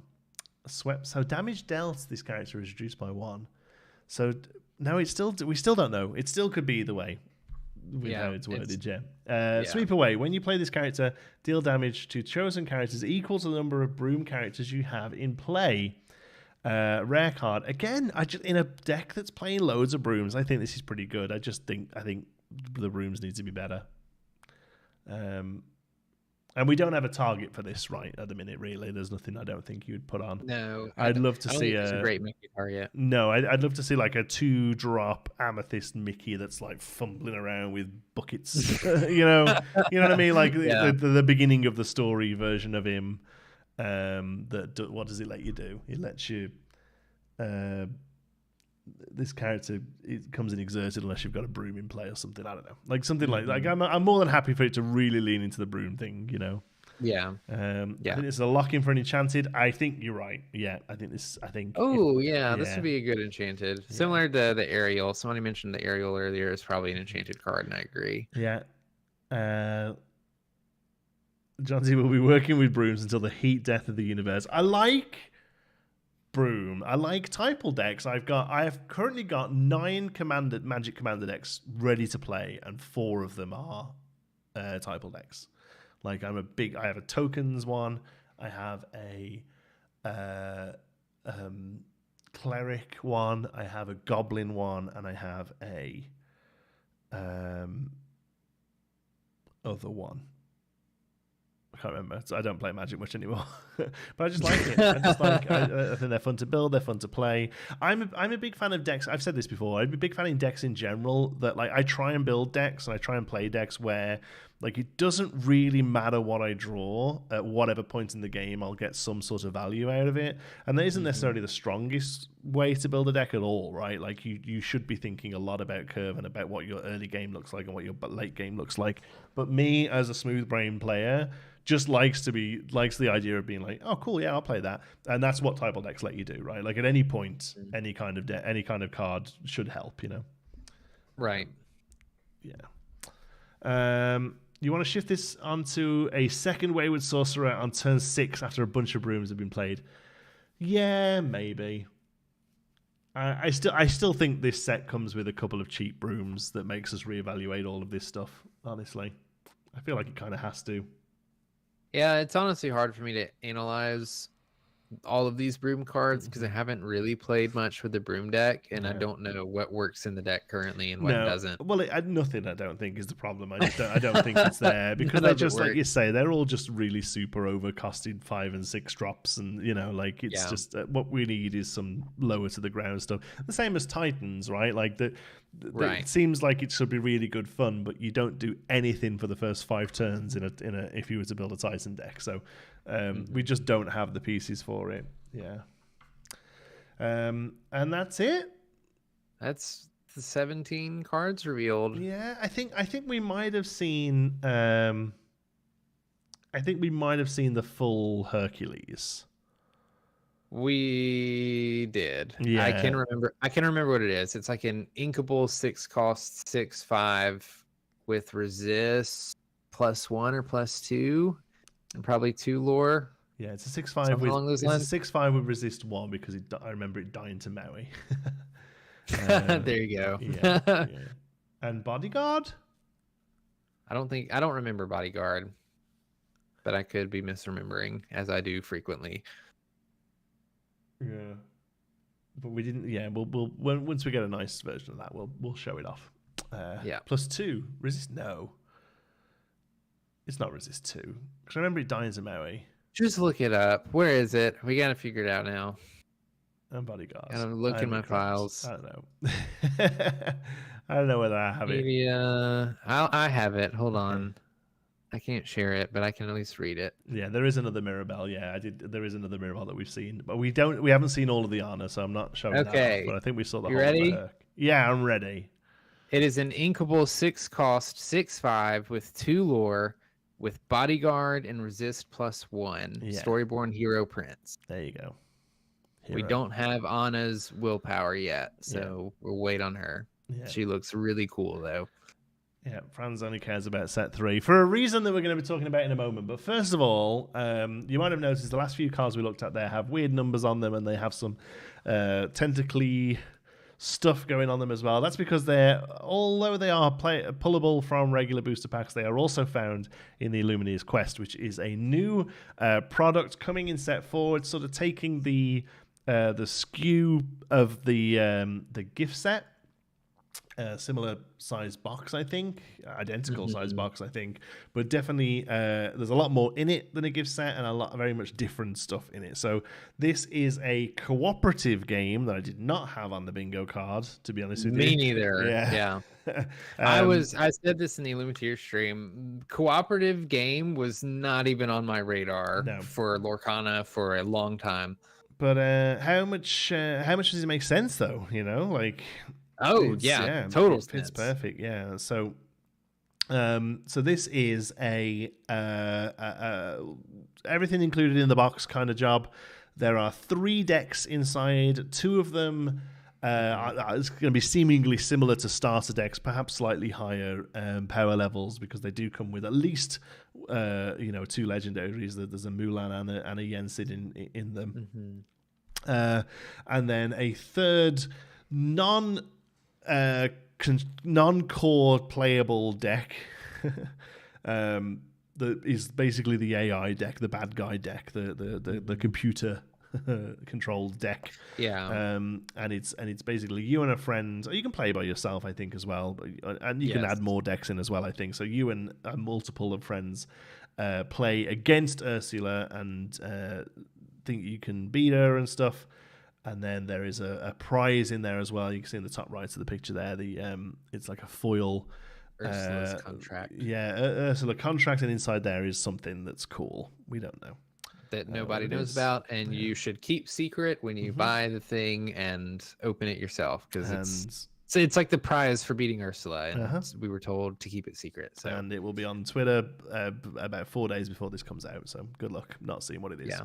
Unfortunately, but I think this is awesome. I very much look forward to playing this. It scales to up to 4 players. Chat. By the way, you can add. It comes with 2 decks, but you can add 2 in. Yeah, that was said somewhere. You can add, and you can, and I think probably what is going to be the way this goes is that the decks that come with them will maybe beat this on the easy version, but then you might have to start making a deck specifically to defeat this to beat it on the higher difficulties, which of there is 4, I think. I think so, yeah. So. And supposedly easy isn't all that easy. Matt Ang from the Lorecast mentioned something like that. So I'm very eager to try this, even if it's just on my own. There's a couple people that I could probably try this locally with. I'd love to make a video out of it, just like playing through it. I've been thinking about it a lot since we saw it. And it's like, do I just play through it blind? Or do you like open everything up and see what Ursula's working with and see what the decks are working with, you know? Yeah. I don't know how to approach it, but it seems really fun for some of the reason that chat's bringing up. Even though this wasn't on my radar, it makes total sense and is a huge, I think, W for Ravensburger, honestly. Like knowing that part of the audience they want to capture is a Disney audience or an audience that isn't familiar with TCGs. I know how intimidating it can be to play a game that's competitive in the sense that you're playing against another person and one person wins the game and one person loses the game. And being able to buy this and bring it home and say, like, you know, I'm going to play with my kids, or my kids are going to play together, or the whole family's going to play together and we're all going to defeat Ursula, just seems like a huge win in a not demographic.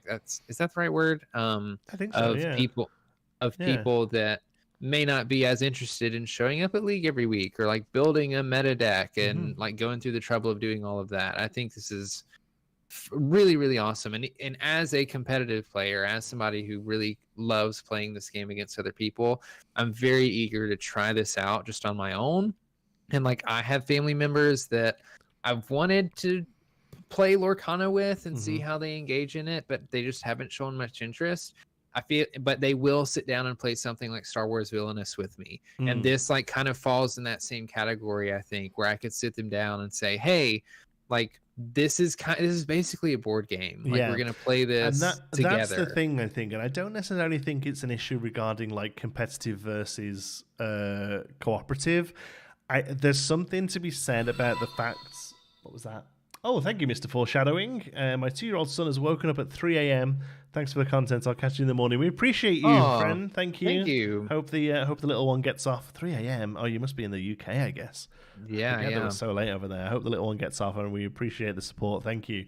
I completely lost track of what I was saying. Yes, so I don't necessarily think it's like a competitive versus cooperative thing. There is something to be said about the accessibility of you being able to walk over to friends and family and be like, everything is in the box. You know? The second you start talking about packs and trading, and you know, there's a barrier to entry there with a lot of people, even if it is just that their opinion is like, oh, I don't really want to get involved with that kind of thing. The fact that this is like, hey, yeah, it's a board game, let's play against it, and I think it's a really great way to like wean people into the idea of a TCG. Yeah, it's so funny because even back when we first saw the starter decks and what was coming in the starter decks, we were very keen on that one little pack that they put in there to like, hey, this is something you can hand somebody and they can just play. But like, Ravensburger is going to give you a little taste of what playing the TCG is like and some of that experience. And there's no booster packs in the Illumineer's Quest, but I feel like it's a very similar thing where it's just like, how can we get this product in people's hands that maybe wouldn't normally play it, and as they play more of it, they go, man, this is really interesting. I wonder what extra cards there are that, you know, I could put in this deck to help me beat Ursula. And yeah, maybe explore to their LGS or buy some booster packs at their, you know, mass retail store. Yeah, I think it's just I think it's a really good idea. The third deck we have seen I don't think I've got a great. I might have a picture of it. Let's have a look. We have seen a Captain Hook from it. Let me see if I can bring it up real quick. This is the I keep calling it an AI deck. I haven't really got a better name for it. Here we go. Entangled deck. Let's call it an entangled deck. Okay. Yeah. There is. I think there might have been a better version of this floating around now, but this is the best I've got at the time. 5-costed Inkable 7/4 for 2 lore. Kind of crazy. Yeah, Captain Hook, something duelist. A sinister duelist, I think it is. So this is like, if you're only interested in this game from a core version, like as in cards you can play against somebody else, this is not playable. You can't go and put this into a deck. This is purely built for this PvE version of the game. This is the card we've seen from the Bad Guy deck. Seemingly they have different Devious Duelist. Thank you. Seemingly they have different backing to them. There's also a different rarity, and obviously the art in general, the borders are a little different and whatever. Yeah. So what does the AI deck have a cost? Who knows? Who knows how this works? Yeah.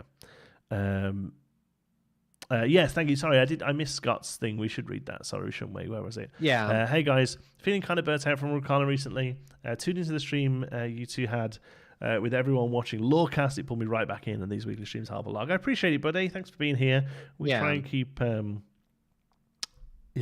people sort of engaged and stuff. And I'm always pretty into Lorcana, but even that, I do ebb and flow a little, like I might go a week without actually playing a game, honestly, but I'm always just around, Yeah.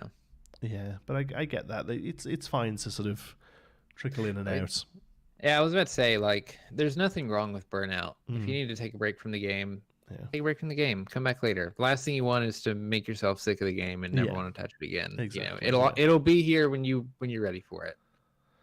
Yeah. But that being said, I'm happy that we are entertaining and helped you with the burnout and bringing you back into it. So appreciated. Hobbies and happiness. We don't know how to play the game. He's right. Once again, you're right. We don't. Yeah. We have no idea how to play this game. Man, we were saying the exact same thing last year. This time last year, yeah. No, hobbies and happiness were. I knew exactly what we were doing. Oh, you knew what we were doing. It was obvious. Black being introduced as an ink color for villains' corrupted cards, maybe? No, I don't think so. I think this is purely going to be used for this.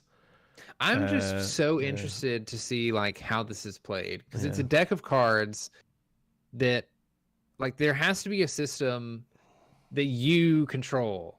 Like, you're going to flip over a card, or like, I don't know. I'm very interested. I also saw on one of the, so I forget what it's called, and I don't have it pulled up, but like the modes of play, like easy, medium, hard, whatever.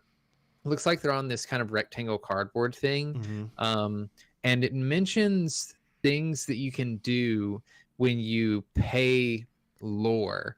It's like lore that you've gained. You can spend that lore and do something based on the difficulty level, which is really interesting to me, because that's a game mechanic that I've said from the beginning I think would be really fun. I really like in other games where like your life is a resource, and that it's essentially the same thing. So I'm eager to see if that's just a Illumineer's Quest thing, or if we see that introduced in set 4, and just how the game plays and works, since even though you're not playing against anybody else, like, you're having to take Ursula's actions for her in some capacity, with a deck of cards. I imagine it's going to be something along the lines of, because I've played stuff like this that's similar, is that when it's her turn, you flip over a card, and okay, so it's Captain Hook. It's a 5 cost, so you then burn 5 cards from her deck, and that's the cost is removing cards, and the way you win is to get through her deck, basically. Okay. It could be something like that, but I don't know. We'll find out soon enough. I'm sure it's going to be fun. Scott says, Jonti, is your store still getting a large turnout for Lorcana? More competitive or fun formats tend to do better? Yeah, we still get sort of 30 to 40 out every week.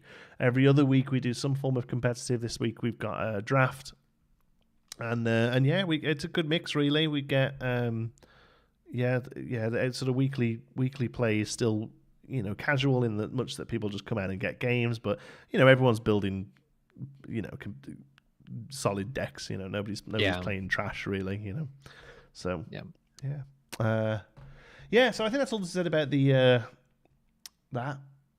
Really fun. Interested in it. But moving on, we have what might be the most anticipated news to date for Lorcana is the Disney Lorcana Challenge and the competitive stuff. Yeah, go on, chat for a minute because the screen's all messed up. Oh, okay. So in the Lorecast, Ravensburger mentioned more details on the Disney Lorcana Challenge, which is essentially the competitive circuit for Disney Lorcana. I'll do a quick overview. You essentially have your league play that you can go to league, play for points, earn pins and promo cards and things like that there. Stores will also have set championships happening in April, where you can compete for a Stitch promo card and a Stitch playmat.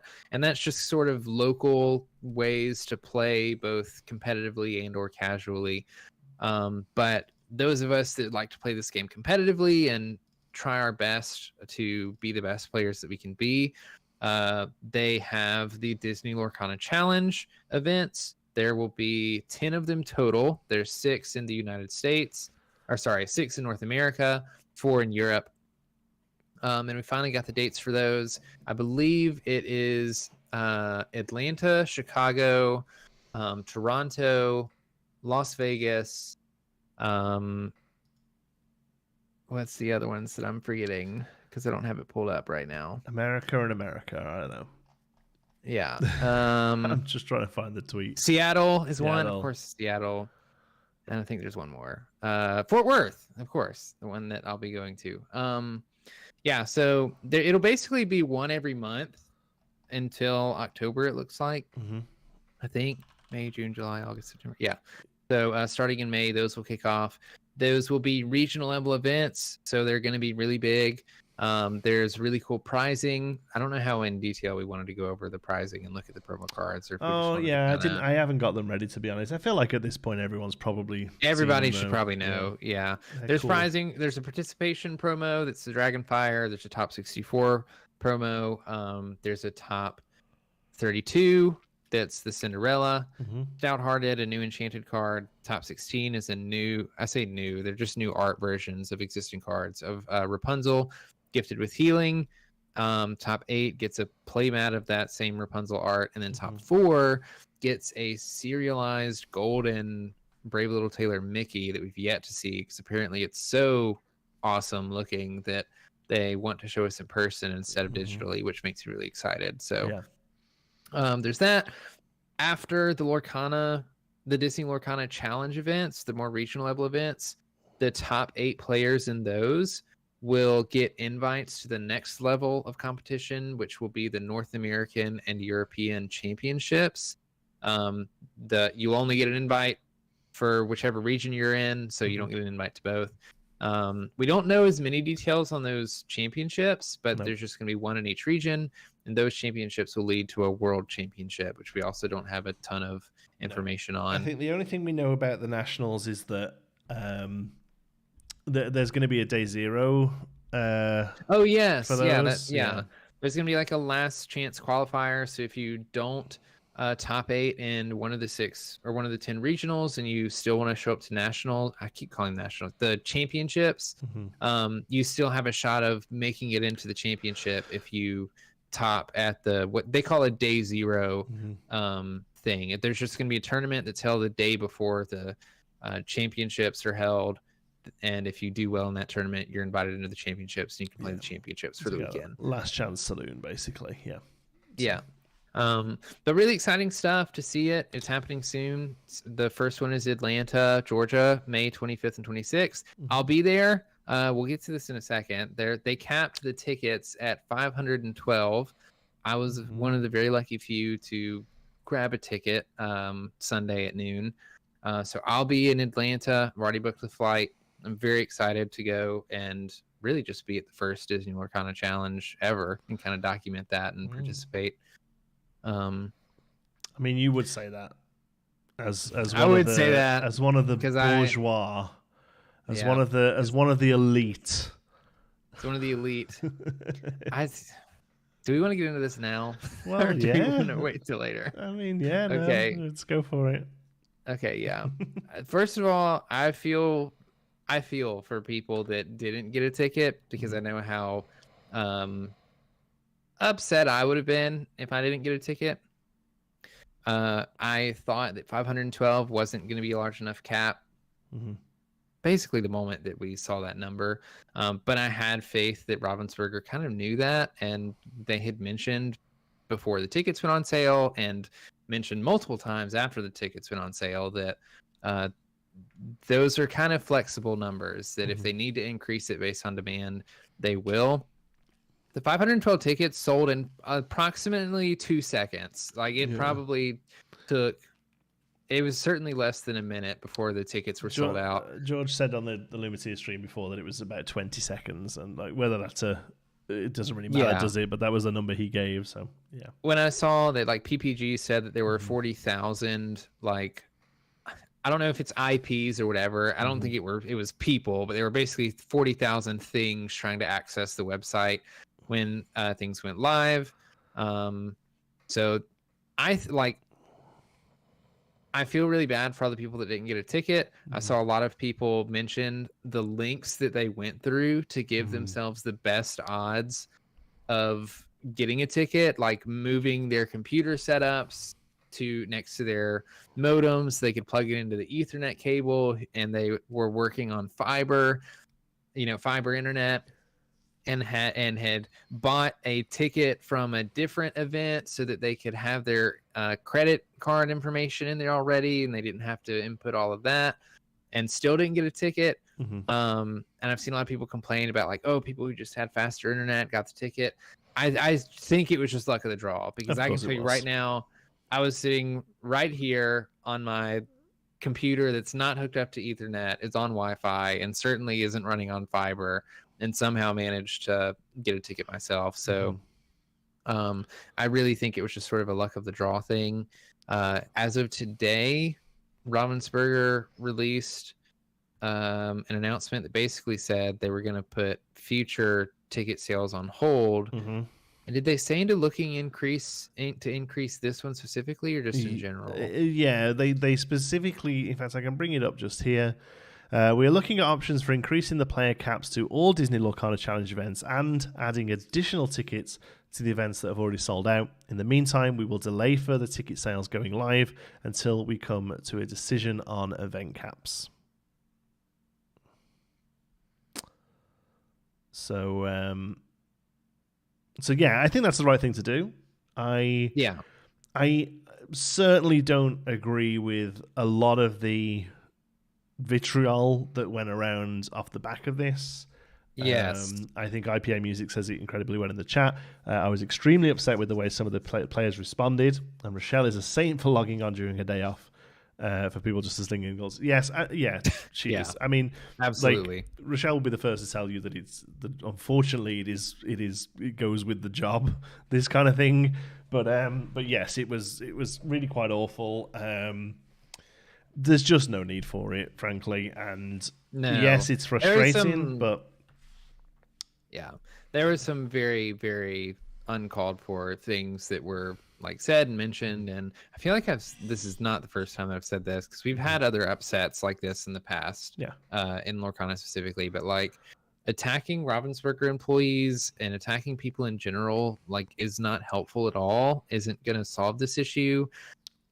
I don't think like Ravensburger isn't intentionally keeping people from playing the game. This is not one person's fault. It's like it's okay for people to be frustrated and upset because demand maybe wasn't measured accurately. I think that's a whole nother conversation we can have. But like it's okay for you to be upset. It's not okay for you to take that out on other people.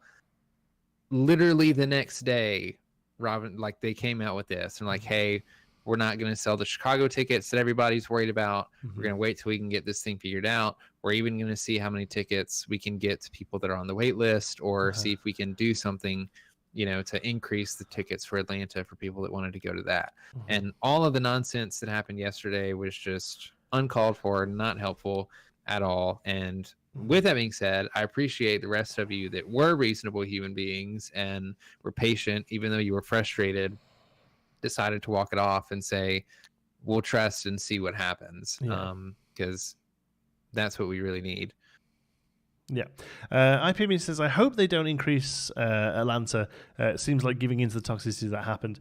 I don't necessarily think that's true. I think the fact that the Eventbrite page for Atlanta has 3,000 people following it and 512 tickets sold out within a few seconds, I think that's enough for them to look at increasing it. I don't necessarily think that it necessarily suggests that they're giving in to any of the kicking and screaming.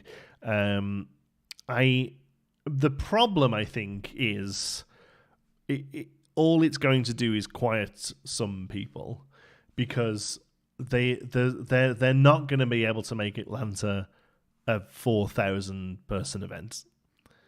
No. So, or perhaps any of these this year. And at this, so I don't. So all it's going to be able to do is to stem the bleeding, I guess. They're going to be able to increase, hopefully, more of a gesture of goodwill than anything else. Really, it's just like hey, yes, this was perhaps a little underestimated. We're doing the best we can. The problem is a lot of this stuff will have been booked up months in advance. I think even George said on the Illumineer's early stream before, like 6 months ago, this sort of stuff was putting in.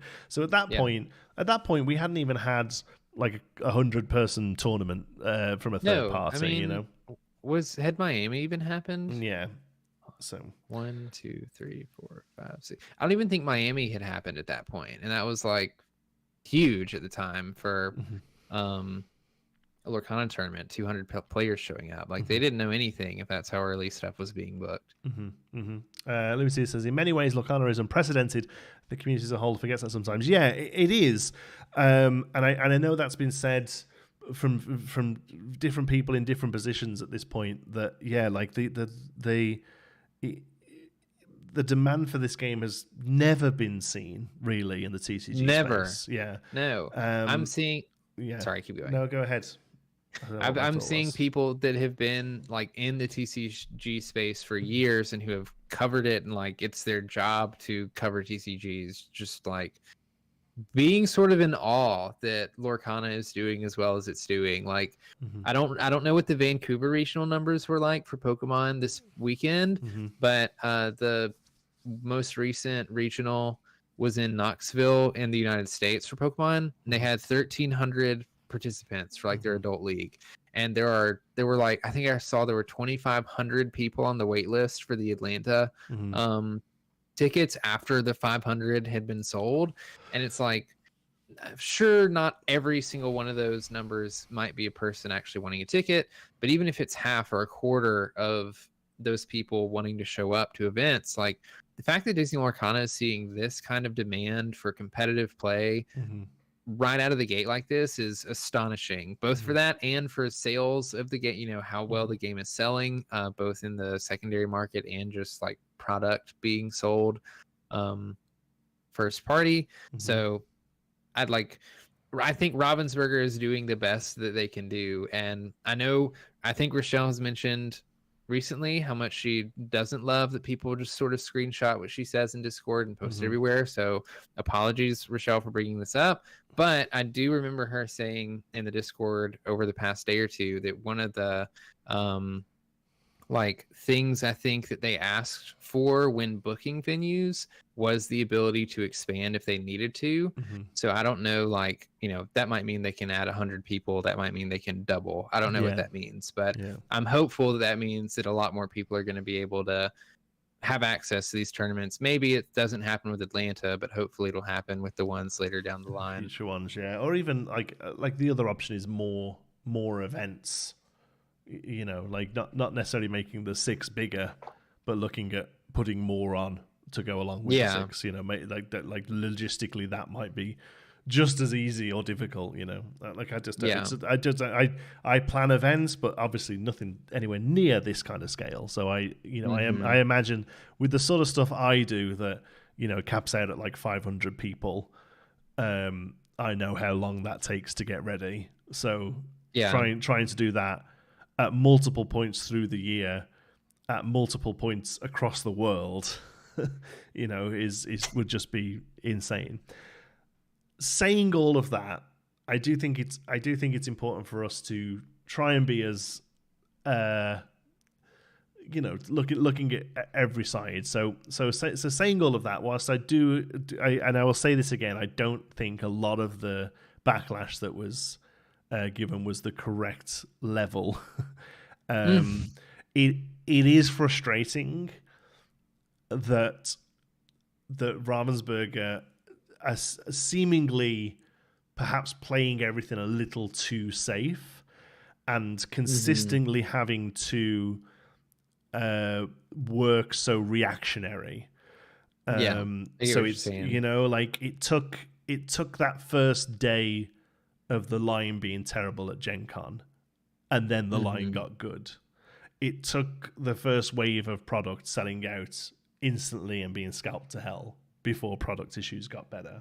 It took this first event selling out in 4 seconds before something's happening. Now, it's great that things are happening. It's great that they're addressing them quickly and swiftly. But I would love it if it didn't have to happen and it was just better in the first place, And I think that's only something that comes with time, with experience, with data. I think that's the big thing as well. Is it's the fact that we need this sort of data, and I imagine it's probably more difficult for something like Lorcana, because they are these custodians of this brand, that everything is having to get vetted by Disney. Everything goes through Disney, like we hear, like I think a lot of people perhaps think that Disney are just sort of signing off on the art and shaving some off the top. It's like every tweet is checked by Disney. Like everything gets checked by them. Like there's pretty much a department at Disney whose job it is to just liaise with Ravensburger about this game. Yeah, like it's kind of insane how much of a I don't say grip, that maybe sounds a bit too negative, but just how involved Disney are with this. Like it surprises me personally. So I get it, but I really look forward to the day when we don't have to sit here and say, oh, it's great that they've reacted this way to this problem. It would be great to just sit here and just not have the problem.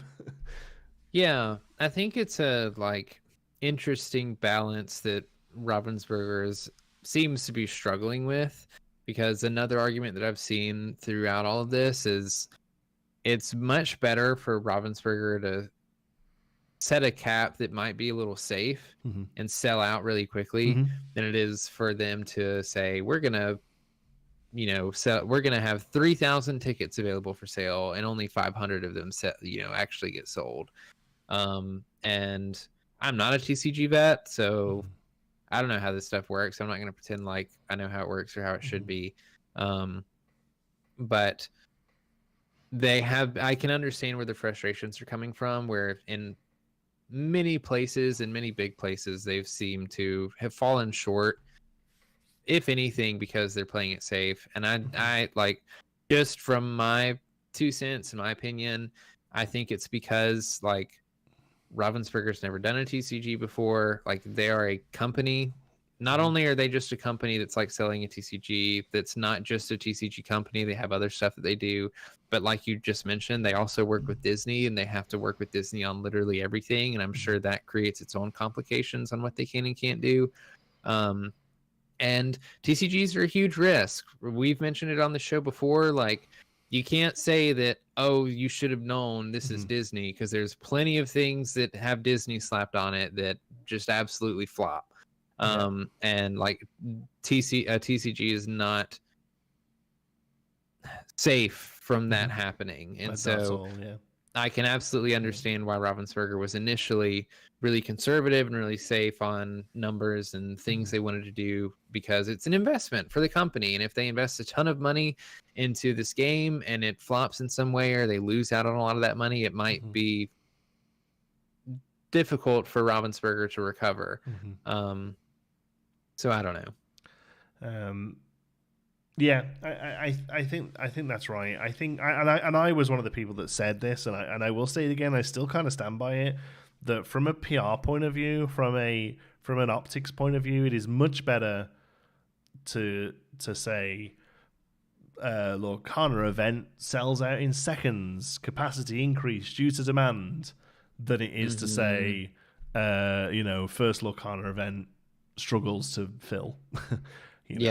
But I think there's probably a number in between them that would have felt less feels bad than 512, but who knows what that number is, and prove what that number is. Again, like before this happened, the only data points we really had about Lorcana, yes, you can look at other TCGs, but the only data points we had about Lorcana were some third-party events that didn't even hit 300 people and didn't even cap out, so I imagine there was a lot of Monday mornings, people in boardrooms pointing at tweets and being like, see, we need more. Told you. Maybe that's what it needs, maybe that's that's what it takes. But the fact that they're willing to just sort of shut it down, right? Just be like, okay, hold it. This isn't platitudes. This isn't, oh, we're going to see what we can do. This is like, all right, give us a minute. We're going to get this sorted. That's good.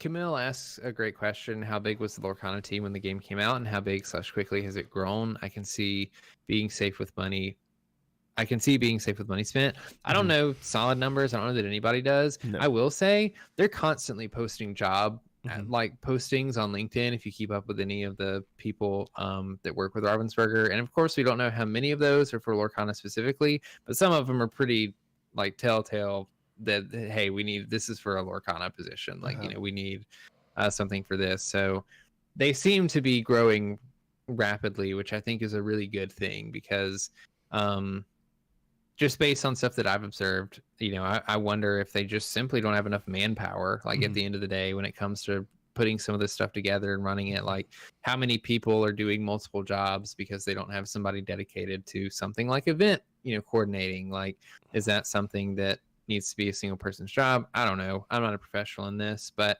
they seem to be growing very rapidly with the success of Lorcana. Yeah.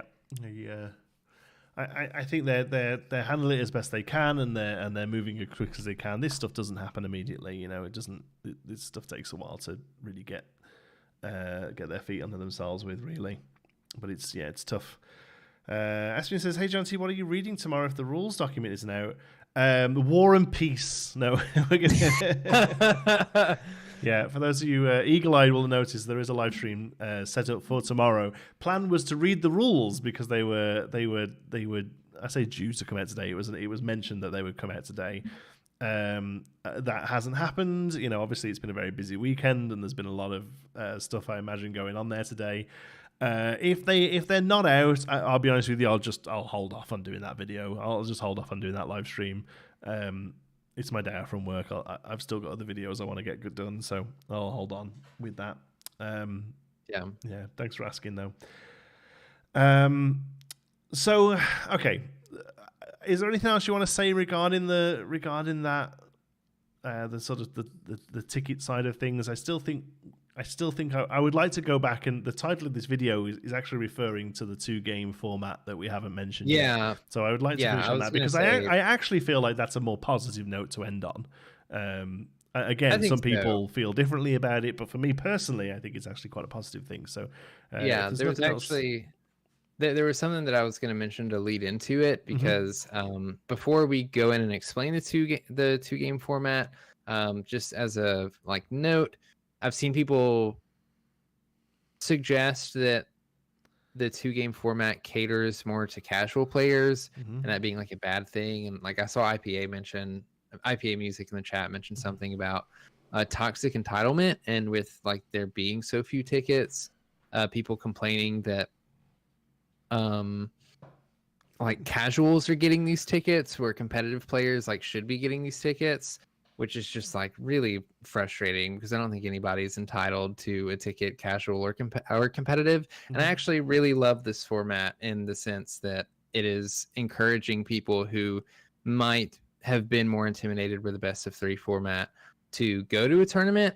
So as unfortunate as it is that the best players in the world might not be in Atlanta, I think those things are going to be figured out so that they can make other events if they want to, which leads us into this new format. Jonti, you can explain what it is and why it's so great. So it's not best of 2, despite people calling it that. The Swiss elements of the tournament, Swiss being a sort of round robin style event where you don't play everybody, you play people of a similar ability through the day, and then accrue a metric as you go, with whether that be game wins or points or whatever. And it means that a bigger group of people can quite quickly sort of drum down into a smaller group that you can then do a more traditional bracket style event. So we call that Swiss. I believe it was just a pairing system that was put together in Switzerland. I genuinely think that's why we call it that, for some sort of event. And basically, yes, you will play in rounds against people of a similar ability through the day. Traditionally, that's either what they call a best in 1 or a best in 3 format. Best in 1 being you sit down, play a single game, whoever wins and gets a point for doing so. What is more traditional is best of 3, in as much as you play 3 games, and it's literally best of 3, like rock paper scissors. Whoever gets the more wins of those takes the match win and then moves forward. There are a fair few issues with best of 3 in all TCGs, honestly. I do feel like some of those issues are perhaps heightened in Lorcana. Or perhaps a little bit more prevalent in Lorcana. The biggest one being the dice roll, and the fact that going first is quite a significant advantage. It is in all TCGs. It is in all games, arguably. Again, I've said this for a long time now. Just look at the percentage that white wins in chess. It just happens. Going first in a game is a positive and something very difficult to level out. TCGs have tried to do stuff. Hearthstone gives you the coin that gives you an extra resource if you play it too. Most of them just let you draw a card and don't let player 1 draw a card, and that often feels enough. But in Lorcana, it does seem that you are playing a little bit more reactionarily. It's late. So there are other issues with the game. One of those being that intentional draws, which is something that happens in all TCGs, can happen. The thing there is that as you get later into the day, if you've already accrued enough wins to move into the next round, you can basically ease up and take draws to move you forward. The idea is, I suppose, to keep hold of your energy both physically and mentally, and only play the games that you have to play. It's relatively bad form, I think, and can often affect the rest of the table due to something called opponent win rate or strength of schedule, which is how well the people who you beat do in the rest of the tournament. Yeah. So in an attempt to fix all of those issues, Ravensburger are reinventing the wheel and saying that from now on, the Swiss format is going to be 2 games. So you sit down with your opponent, you still make a dice roll, but the dice roll, the winner of the dice roll is allowed to choose whether they play first in game 1 and game 2. Game 1 or game 2. Intentional draw is bad form? Yes.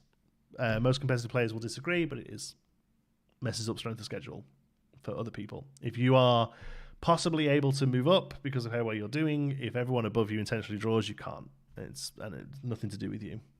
So competitive players taking an easy way out. Yeah, exactly. So the idea is that you play 2 games. You can score a point for each of those games that you win, and then you will get an additional point if you win both of the games. Is that right? I think so, yeah. Okay. It's a system that's primarily based around winning games, which I think is really, really cool. Like, first of all, huge props to Ravensburger for like doing this at all. It would have been so easy to just say we're just going to do best of 3 like everybody else has done for the past 30 years because it works. Yeah, it's good enough. So I think it's really cool that like they're taking what is an industry standard and saying this doesn't really work for us, so like let's see if we can find something that works, and doing something unconventional that in theory sounds like it's going to work pretty well. We won't know until we can actually see it in practice. And I say that they've done like secret tests with groups of people who had to sign NDAs that it seems to work well. So props to them on that. But one of the things that I like primarily about this format is that every game matters. They mentioned that in the Lorecast, because if you take something like a best of 3, if I win 1 game and lose 2 games every round in the tournament, I walk away with 0 points for the day because I lost every round. Even if I was in a 9-round tournament and did that, I won 9 games that day, and I'm at the bottom of the leaderboard because I didn't win a single round. Whereas in this 2-game format, that doesn't happen. If you win a game, you gain a point for it. Yeah, and you get rewarded for winning both of your games against your opponent. So I think it's a really awesome way to change things up, because Miami last October was my first real like major tournament. When I played Pokemon, I played local tournaments for like prizing and things like that. I'd gone to win boxes for Lorcana. I don't remember if that was before or after Miami, but I'd done some small stuff like locally and done tournaments that way. But I was very nervous going into Miami because it was the first time that I had played in a larger tournament.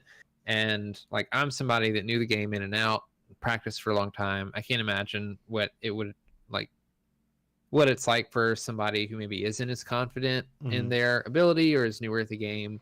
But I love that with this format, you can walk away from the day with an X number of points, a certain number of points, and like quantify how good you did, because every point you got means that you won a game. And so like, if I have 9 points and you have 13 points, I know relatively how much better you did than me. Or like, I feel like it's a very easy to understand and like in a very easy way to measure where you landed at the end of the day. And it helps you both gauge where your skill level is at, but also give you goals for the future to show up and like do even better. And I can see where this format is much more approachable for people that probably wouldn't have considered going to a Disney Lorcana challenge if it was best of 3, because they were worried about going 0-2 all day. Whereas now it's like they can show up and they can play some games, they can win a couple points, and like maybe they can walk away with something. Which kind of leads into the next thing that I wanted to mention was actually it just left me. I said something and it left. So well, I mean I agree with that point, and I think that is a good that's a good sort of side reason that this is a good system, I think, but I don't think it's one of the main reasons as to why I think this is good. Like, yeah, it's great. It's nice to have something quantifiable and say, oh, this time I got 7 points. Next time I'll go for 10. Like that is a good thing, but also you could argue that, oh, I finished 34th this time, so next time let's try and finish top 30. You know, like I feel like it's still there, but I do think it is a positive thing. I think for me the reason I think this is a great system is that it makes every game matter, and that isn't necessarily, whilst that is a good thing for people who perhaps don't have the best start. I think it's good that you can maybe lose the first 2, but then if you have a good run, it can still get you up there. Whereas that doesn't really happen with a regular best of 3 Swiss. But I also think it matters at the other side of the table, because as somebody who puts on tournaments, as somebody who runs tournaments, it infuriates me when my players try and play as little of the tournament as possible. Yeah, we've booked this space, we've put these chairs out, we've done all of this, we've put this work in. There are other people wanting to come and get games and try as hard as they can, but because you went 4-0, you can not play round 5, and I hate it. And maybe that's just me, but I don't like it. But this system, with a point system, it means that you won't necessarily be able to do that as often. That 5th game might matter because somebody else who perhaps didn't have the best start then actually gets paired against people of a similar ability and starts trickling up that table, and then can therefore overtake you if you sit back on your laurels. And that for me is great. I think some of the analogies in the chat are poor analogies. Dan, you're saying that athletes don't take draws. Have you never heard of coaches resting players before the playoffs? It's not the same analogy. It would be like both coaches of both teams saying the teams can get a day off. It's not about single players. The idea that people who've done well early on can sit back and rest on their laurels. It's not about taking a break. There should be a break put in between Swiss and Top Cut. That should be put into the event planning. It shouldn't be that you can not play round 5 and that's your break. It feels like crap it feels like shit when you're X1 or X2 and others do it, but it feels fantastic if you're the 0. Yeah, exactly. Of course it does. But I like the fact that this system seemingly, again, I haven't run an event with it, but I like the fact, on paper at least, that this system makes it that the games matter more and the individual games matter more. That for me is probably the best outcome of this, and I hope it lowers the amount of draws we get just in general, not necessarily intentional draws, just draws in general. I'm hoping that 2 games within a similar time limit to what we're currently playing 3 games in means we get less draws, because we get a lot of games go to turns a lot, and I don't love it. It's not great, and the players don't love it. Players don't love going to turns. No, it never feels good. Yeah, so for me, I like the fact that it doesn't let the players who had a good start relax.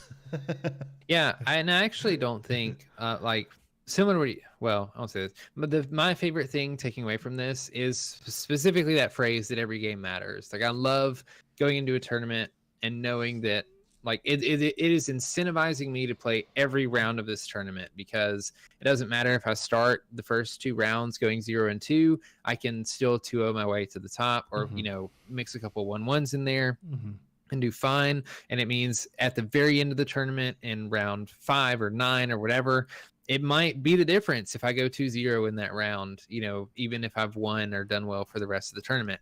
It makes for a very I've never felt the same sort of weight on a single match for all of the rounds in a best of 3 than I expect to feel in this 2-game format, because literally every game you're playing for points. With that being said, I do remember a little bit of what I wanted to talk about, which Illumineers brought up, which is one of the things I also really love about this format is how quickly it supposedly pairs you against similarly skilled players. So the really good players are going to start playing the really good players very quickly, and the players that aren't doing so hot are going to start playing each other very quickly. Whereas in best of 3, it could take 4 rounds before players are actually starting to be paired up really well. Like if you have a really good player that just happens to flub their first round and they go 0-2, like they might be paired up against somebody who's new to the game and also went 0-2, and that can still happen in this system. But it should fix itself or correct itself very quickly, because I don't want to get too deep into the numbers, but I think it's really cool when you look at them. So in a best of 3, after a round, you're left with people who won, people who lost, and people who drawed. And then those people normally get paired with each other. Whereas in the 2-game format, you're left with people who won both games, people who won the first game, people who won the second game, and people who lost both games. It gives you 4 splits rather than 3. Yeah, and it's not technically exponential, but it gets like the more rounds you play, the more groups there are that get made in the 2-game format, because there's 4 there's 4 endings isn't the right word, but I can't think of the right word. Yeah, there's 4 like prongs away from from that game than as opposed to the 3, and it's even more so than that, because the 3 that you normally get with Swiss, with regular sort of best of 3 Swiss, is that draw earlier in the game is very rarely because both players are matched evenly. It's because they took 1 each and didn't finish game 3. Yeah, so it's exactly. It's even less of a spread. Yeah, so I really like from a competitive point of view, I love that, because that means the best players are going to be playing the best players earlier in the rounds. It's going to be a real like fight to the top, and like there might be a lot of like this happening where players are kind of passing and dropping from each other. Obviously in a Swiss format, they won't be playing each other more than once, but in regards to the rankings, like we should get a really good idea of like the players who are actually the best in the room should be at the top at the end of the thing. And then on top of that, going back to your comments on like drawing, I really like how the 2-game format works, because it essentially you can't intentionally draw. You can say like, hey, I'll go 1 and you go 1, and like we each get 1 point. And I know that there's like tiebreakers with who takes the first win and who takes the second win. But again, everything's being played for points. So like, although it's kind of similar in a best of 3, where if you each take the draw, you each get 1 point, and it's the same thing here, where if you each take a game, you each take 1 point. Like the points matter so much more. And so if you are going to do something like intentionally draw or resign or whatever, like rather than intentionally drawing, you're more than likely having to just concede the match and say like, hey, I don't want to play the last round. I have enough points to like just concede the next 2 games. So I'm going to do that, which is a harsher, thing than just drawing it out. Yeah. Dan says, if I'm guaranteed to make top cut day 2, I'll forfeit my last game to be able to take a break or quit early. That makes me a terrible human, so be it. I don't think I said it, mate. I don't think people are terrible humans. I think if they take the draw about the intentional draw. I think I said it's considered slightly bad form. I don't think I said that you would be a terrible human. Yeah, like this is kind of this will lead into a topic that I want to move into for this specifically. The 2-game format's supposed to fix a lot of things, right? I don't know that it's going to fix all the things that we're being told it's going to fix.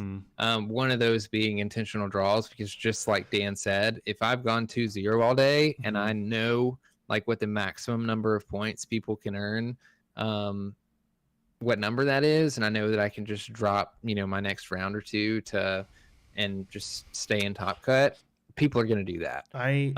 You can't though. You can't know, can you? That's the thing, isn't it?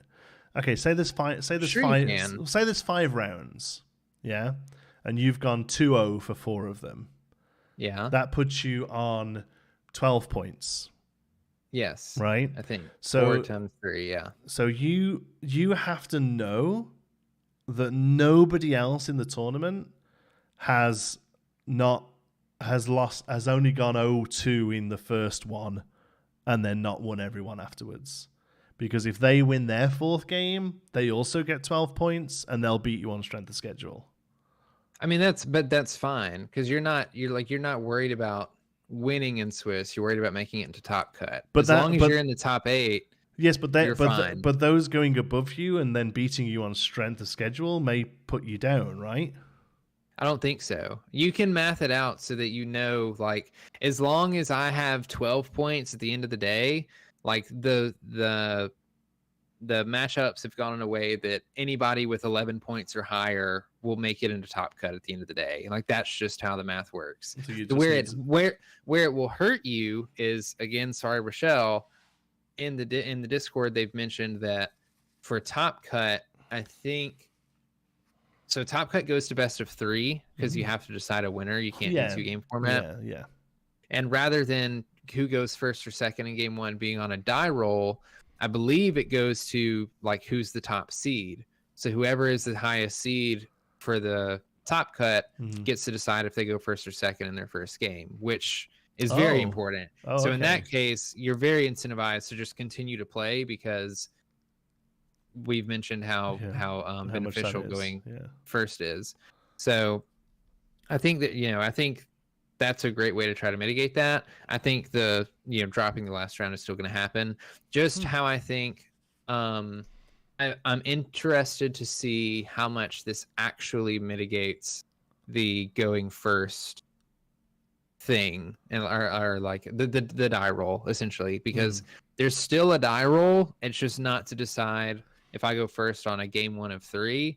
It's just to decide which game is more important to me for me to go first in. And there's a lot of debate in the community on which one that is and whether you want to go second on your first game every time or, it's not, I don't think it's that simple, but I think it depends on the deck you're playing and what the meta looks like, really. But you're right. Yeah. There is always going to be an advantage. Right. Like I'm eager to see how that translates. Is it still going to be as wide of a gap as being able to go first? Imagine it probably won't be, because there's a little bit more skill required in knowing when you want to go first in game 1 and when you want to go first in game 2, and then also performing on that. But I'm eager to see. Like I don't feel like it's right to say like this fixes the die roll issue, because like it doesn't really. There's always going to be an advantage to a die roll. It's just how hopefully makes it much more prevalent. Like I hope it just pushes that percentage down enough that it becomes a margin of error, which I don't think it is at the moment in Lorcana. I think, like I say, every TCG there is a percentage increase in going first, but it's close enough that that skill can overplay it. But at the minute I think it's maybe closer. Maybe it's not a good number in Lorcana at the moment. Yeah, Timothy says, are we still taking 64% overall to the die roll? That's not the number across the board, but I hear a number like that in like top players like playing against each other. It's much more skewed than across the general population. Which is still bad. When the skill bracket is closer, they're seeing that number be higher. Yeah. It's bad either way. So definitely needs to fix. But one of the things that I would be interested on, unless I'm moving on too fast, I want to talk about tiebreakers a little bit. So the way they work in this format is, of course, the first thing is your points. Whoever has most points is ranked higher. If there's a tie between points, then it goes to game wins. Game wins, yeah. So if you're tied on points, it's whoever's won the most games between the two of you. Then after game wins, it is strength of schedule or opponent win percentage. So how well your opponents have done throughout the day. And then as a fourth tiebreaker, it is game 2 wins. So how many times you've won game 2 that day.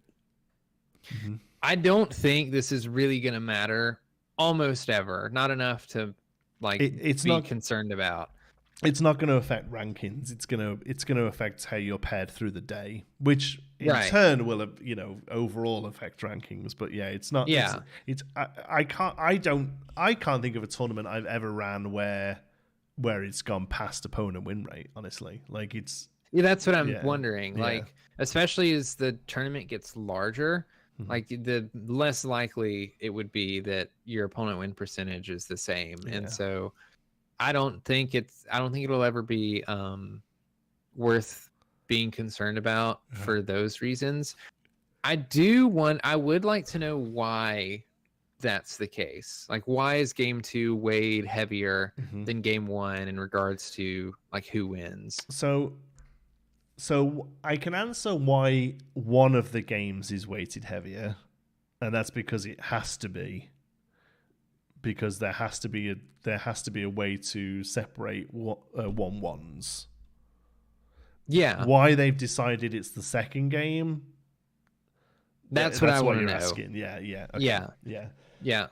Because I've the argument that I've heard is like, well, in the second game, each opponent knows what the other one's playing, so data, So like the more skilled player should win that matchup. Yeah. But I feel like you can say the exact same thing for game 1 of like, you don't know what it is. I didn't know what I was playing against game 1, and I managed to win, so I'm the skilled player. So like I'd just be more or less interested to know how they came to game 2 being weighted more over game 1. Yeah, you're right. I think I don't know. Again, that's a bit above my pay grade. I think it's the game where because the game where you have more knowledge is what people are saying, and yes, that's makes sense. But then also, you could say, well, I had no idea what they were doing in game 1, and I still won. Like, depending on how you word it, that still sounds. Yeah, exactly. It's like I feel like both arguments are a valid argument. Yeah. Because some decks don't care what the opponent's doing, really. Like if you're playing an aggro, if you're playing like a real aggro deck, yes, there are certain things you're going to look out for that your opponent's doing, but for the most part, it doesn't really matter. You're just going to try and get as much down on the board and turn it sideways before being prepared, right? So it doesn't really affect it that much. But Squizmatic makes a fair point there. Perhaps it's the pressure game. You have more pressure on you to either go 2-0 or not get 0-2'd. Yeah. If you've lost game 1. Yeah, if you've lost game 1, it's but does that work though? Because because if you won game 1, then it doesn't matter at that point. Well, I guess it still does, and because it's just overall game 2 wins. It's not like how many times you won game 2 in a 1-1. Game 2 is the pressure game because game 2 matters more. It's cyclical. Like if game 1 was the one that mattered more, it would be the pressure game. That's a self-fulfilling sort of loop, right? Yeah. I don't know. It like I said, it probably doesn't matter. I would just be interested to know the thoughts on Will Hernandez saying aggro taking the first game out of surprise isn't skill. What skill? Is skill playing against an opponent well, or is skill building a really aggro-y deck that it's going to run under the meta? Like that's also what I'm saying. Like a winning game 1 against an aggro deck that you didn't know was an aggro deck is like it's still difficult. Like that's a difficult thing and should be reward. In theory is hard. So I don't know. I think Michelle's lucky numbers too. maybe they flipped a coin. Yeah. No, there's going to be some math behind it, I imagine, and maybe it was just a testing thing, and then they realized that. The fact of the matter is, one of them has to be slightly weighted more because if in the perhaps rare chance of it happening, but maybe not so much at smaller events, that everyone just goes 1-1 in round 1, like. There needs to be a way to split those people up. Yeah. So that's it's like you said earlier. I think that's going to be the more important thing to consider when deciding which game you want to go first in is who do I want to be paired up against? Or what? I think first it's going to be more or less like, what deck am I playing? Do I want to be going first in game 1 or first in game 2? And then after that, saying, okay, would I rather win game 2, and or would I rather give myself the better chance to win game 2 if I lose game 1, so that I'm paired up against like the stronger people? Like it's so. I get it. But I don't know. Yeah. Schismatic says the person who won game 1 has the pressure to win game 2 and get the bonus point. The person who lost game 1 has more pressure to make sure they still get a point. They both have the same amount of pressure to win game 1 for the same reasons. Yeah, it's the exact same thing. Like I said, I think it's easy to make the argument to equate more knowledge to skill than less knowledge to skill. Is that correct? Yes. No. I don't know. I still don't think so, because like skill can be how well you adapt to unknown circumstances. Like how well, like if I don't know. It's like I said, I can see arguments for both sides. I'm not saying one's right or one's wrong. I would just like to know what their was. reasoning is. Yeah. Yeah, and still no rules. So yeah, still no comprehensive. Just looking at our show notes, making sure we've hit everything we want to do. And the last thing is still no rules. Yeah. Yeah, kind of ending on a bummer. And and as far as judge program is the only thing we were really thinking we would hear from this week. Kind of got a little bit washed over and everything else, but it sounds like they are doing an internal judge program for this first set of events, and then we'll look at branching it out into something a bit more open that people can apply online and stuff like that. Yeah. Cool. Is that it? Oh, we didn't open any packs. Should we open a pack? We didn't open packs. I don't know. Steven was a champ. I told the chat last stream to remind me, because I forgot to get a pack last time, because Jonti had some extra packs to open. Steven messaged me, I think as early as Friday, to make sure that I go by and buy some packs. So instead of going and buying packs, I participated in a draft at League and just won the draft and got 6 packs. So go on, let's do a pack. Let's finish on a pack. Okay. We're just gonna take the pack off the top. It's a Jafar pack. Oh, mine's a Jafar pack. That bodes well. Jafar. All right. Let's in the chat before we open. Jafar. Janeer. Choose, do 1 for Jonti, do 2 for me. Who's gonna get the best hit? Pool? Yeah. This feels long, about 6 minutes long. Yeah, exactly. We have 2.5 hours. We do a lot longer. Honestly, I'm surprised it's only been this long with as much as it's happened this week. We go longer when we've got like 50 cards to reveal at the end of the reveal season. To be fair, 2. Who was 2? I was 2. Unanimously, I better put. Thank you, Sean. I will say. So now that people are already voting, I feel okay. I can say this. For the draft, we opened probably like 2 boxes roughly, or handed out like 2.5 boxes worth of packs, because everyone else just opened theirs at the store. Yeah. I got 6 packs, which is probably the last 6 in the 3rd box that we were running through, and there was not an enchanted that had been pulled out of any of those boxes. All right. So I have 5 other packs that aren't opened right now. We're just going to open this one. Right. And all the people who said 2 as well, to be fair, your answer is weighted slightly heavier than all the people who... That's why I chose 2 for me over you. Here we go. All right. We'll do it just up to camera. Yep. I'm going to try not to spoil it. Let me just take things off so that I don't do this. Okay. You ready? Okay. Do it like a Pokemon guy. I got a broom after all my talk of brooms. You got a broom. And you got a Skippy, or whatever it is. I can't read it backwards. I got an Alat Amag. I have a Pua. I don't know what Jonti's doing. Is my camera backwards? No. It's regular to me. My camera looks backwards to me also in Discord, but I know it's not backwards to you. but the screen. But I'm looking at the screen. My name is the right way around, but this isn't the right way around. So my camera must be backwards. What do you mean? Oh, on YouTube it is. Oh, Yeah, that it sucks. How do I fix that? Hold on. There's got to be a way to fix it. Hold on. Yours is fine. You haven't got to mess with yours. You look fine. I know. I'm just looking. I'm looking. Transform. Flip. Vertical. Oh, no, I'm upside down. Hold on. Flip horizontal. Oh, that's awful. Okay, well, we won't keep it this way, but there you go. Okay. Jonti's backwards. I am. There's Grandma Tala. What was yours? Pua? Okay, well, you probably win Pua.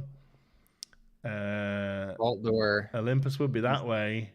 They're both kind of bad. They're pretty rough each, yeah. Okay, next up. Helga! You get a Helga in every single one of your packs. I do. It is like, it's wild how frequently I see Helga. I'm not even gonna lie. I got the Also, she does work rush. in draft. Yeah. She does great work in draft. This one specifically. Could be. Oh, I got a Super Peter Panny pack. I actually had the Nutsy, whatever the other one is called, thing happen in draft. It was kind of fun. The combo? Wow. Yeah, get an extra lore. It was pretty fun. All right.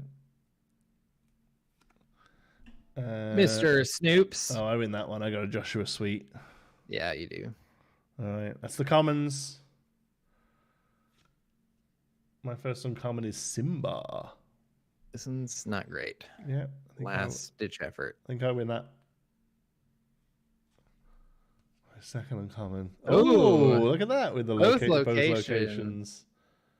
I got Jolly Roger. I got Tiana's Palace. Yeah, I'd argue mine is better for draft. Yeah, I think you're probably right. Oh, I got another location. I got a Montanui. Oh, I win that. Yeah, you do. I don't think this one's that great. All right, first rares. I got a rare. What? That's awesome. Man. Oh, well, that's, all right. We're even. Come down.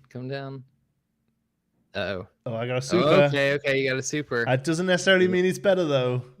That's right. I'm going to do mine. Oh!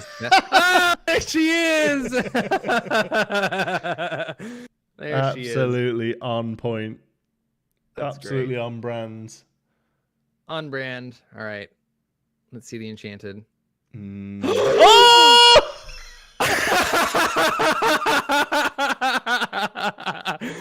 It doesn't get better than this.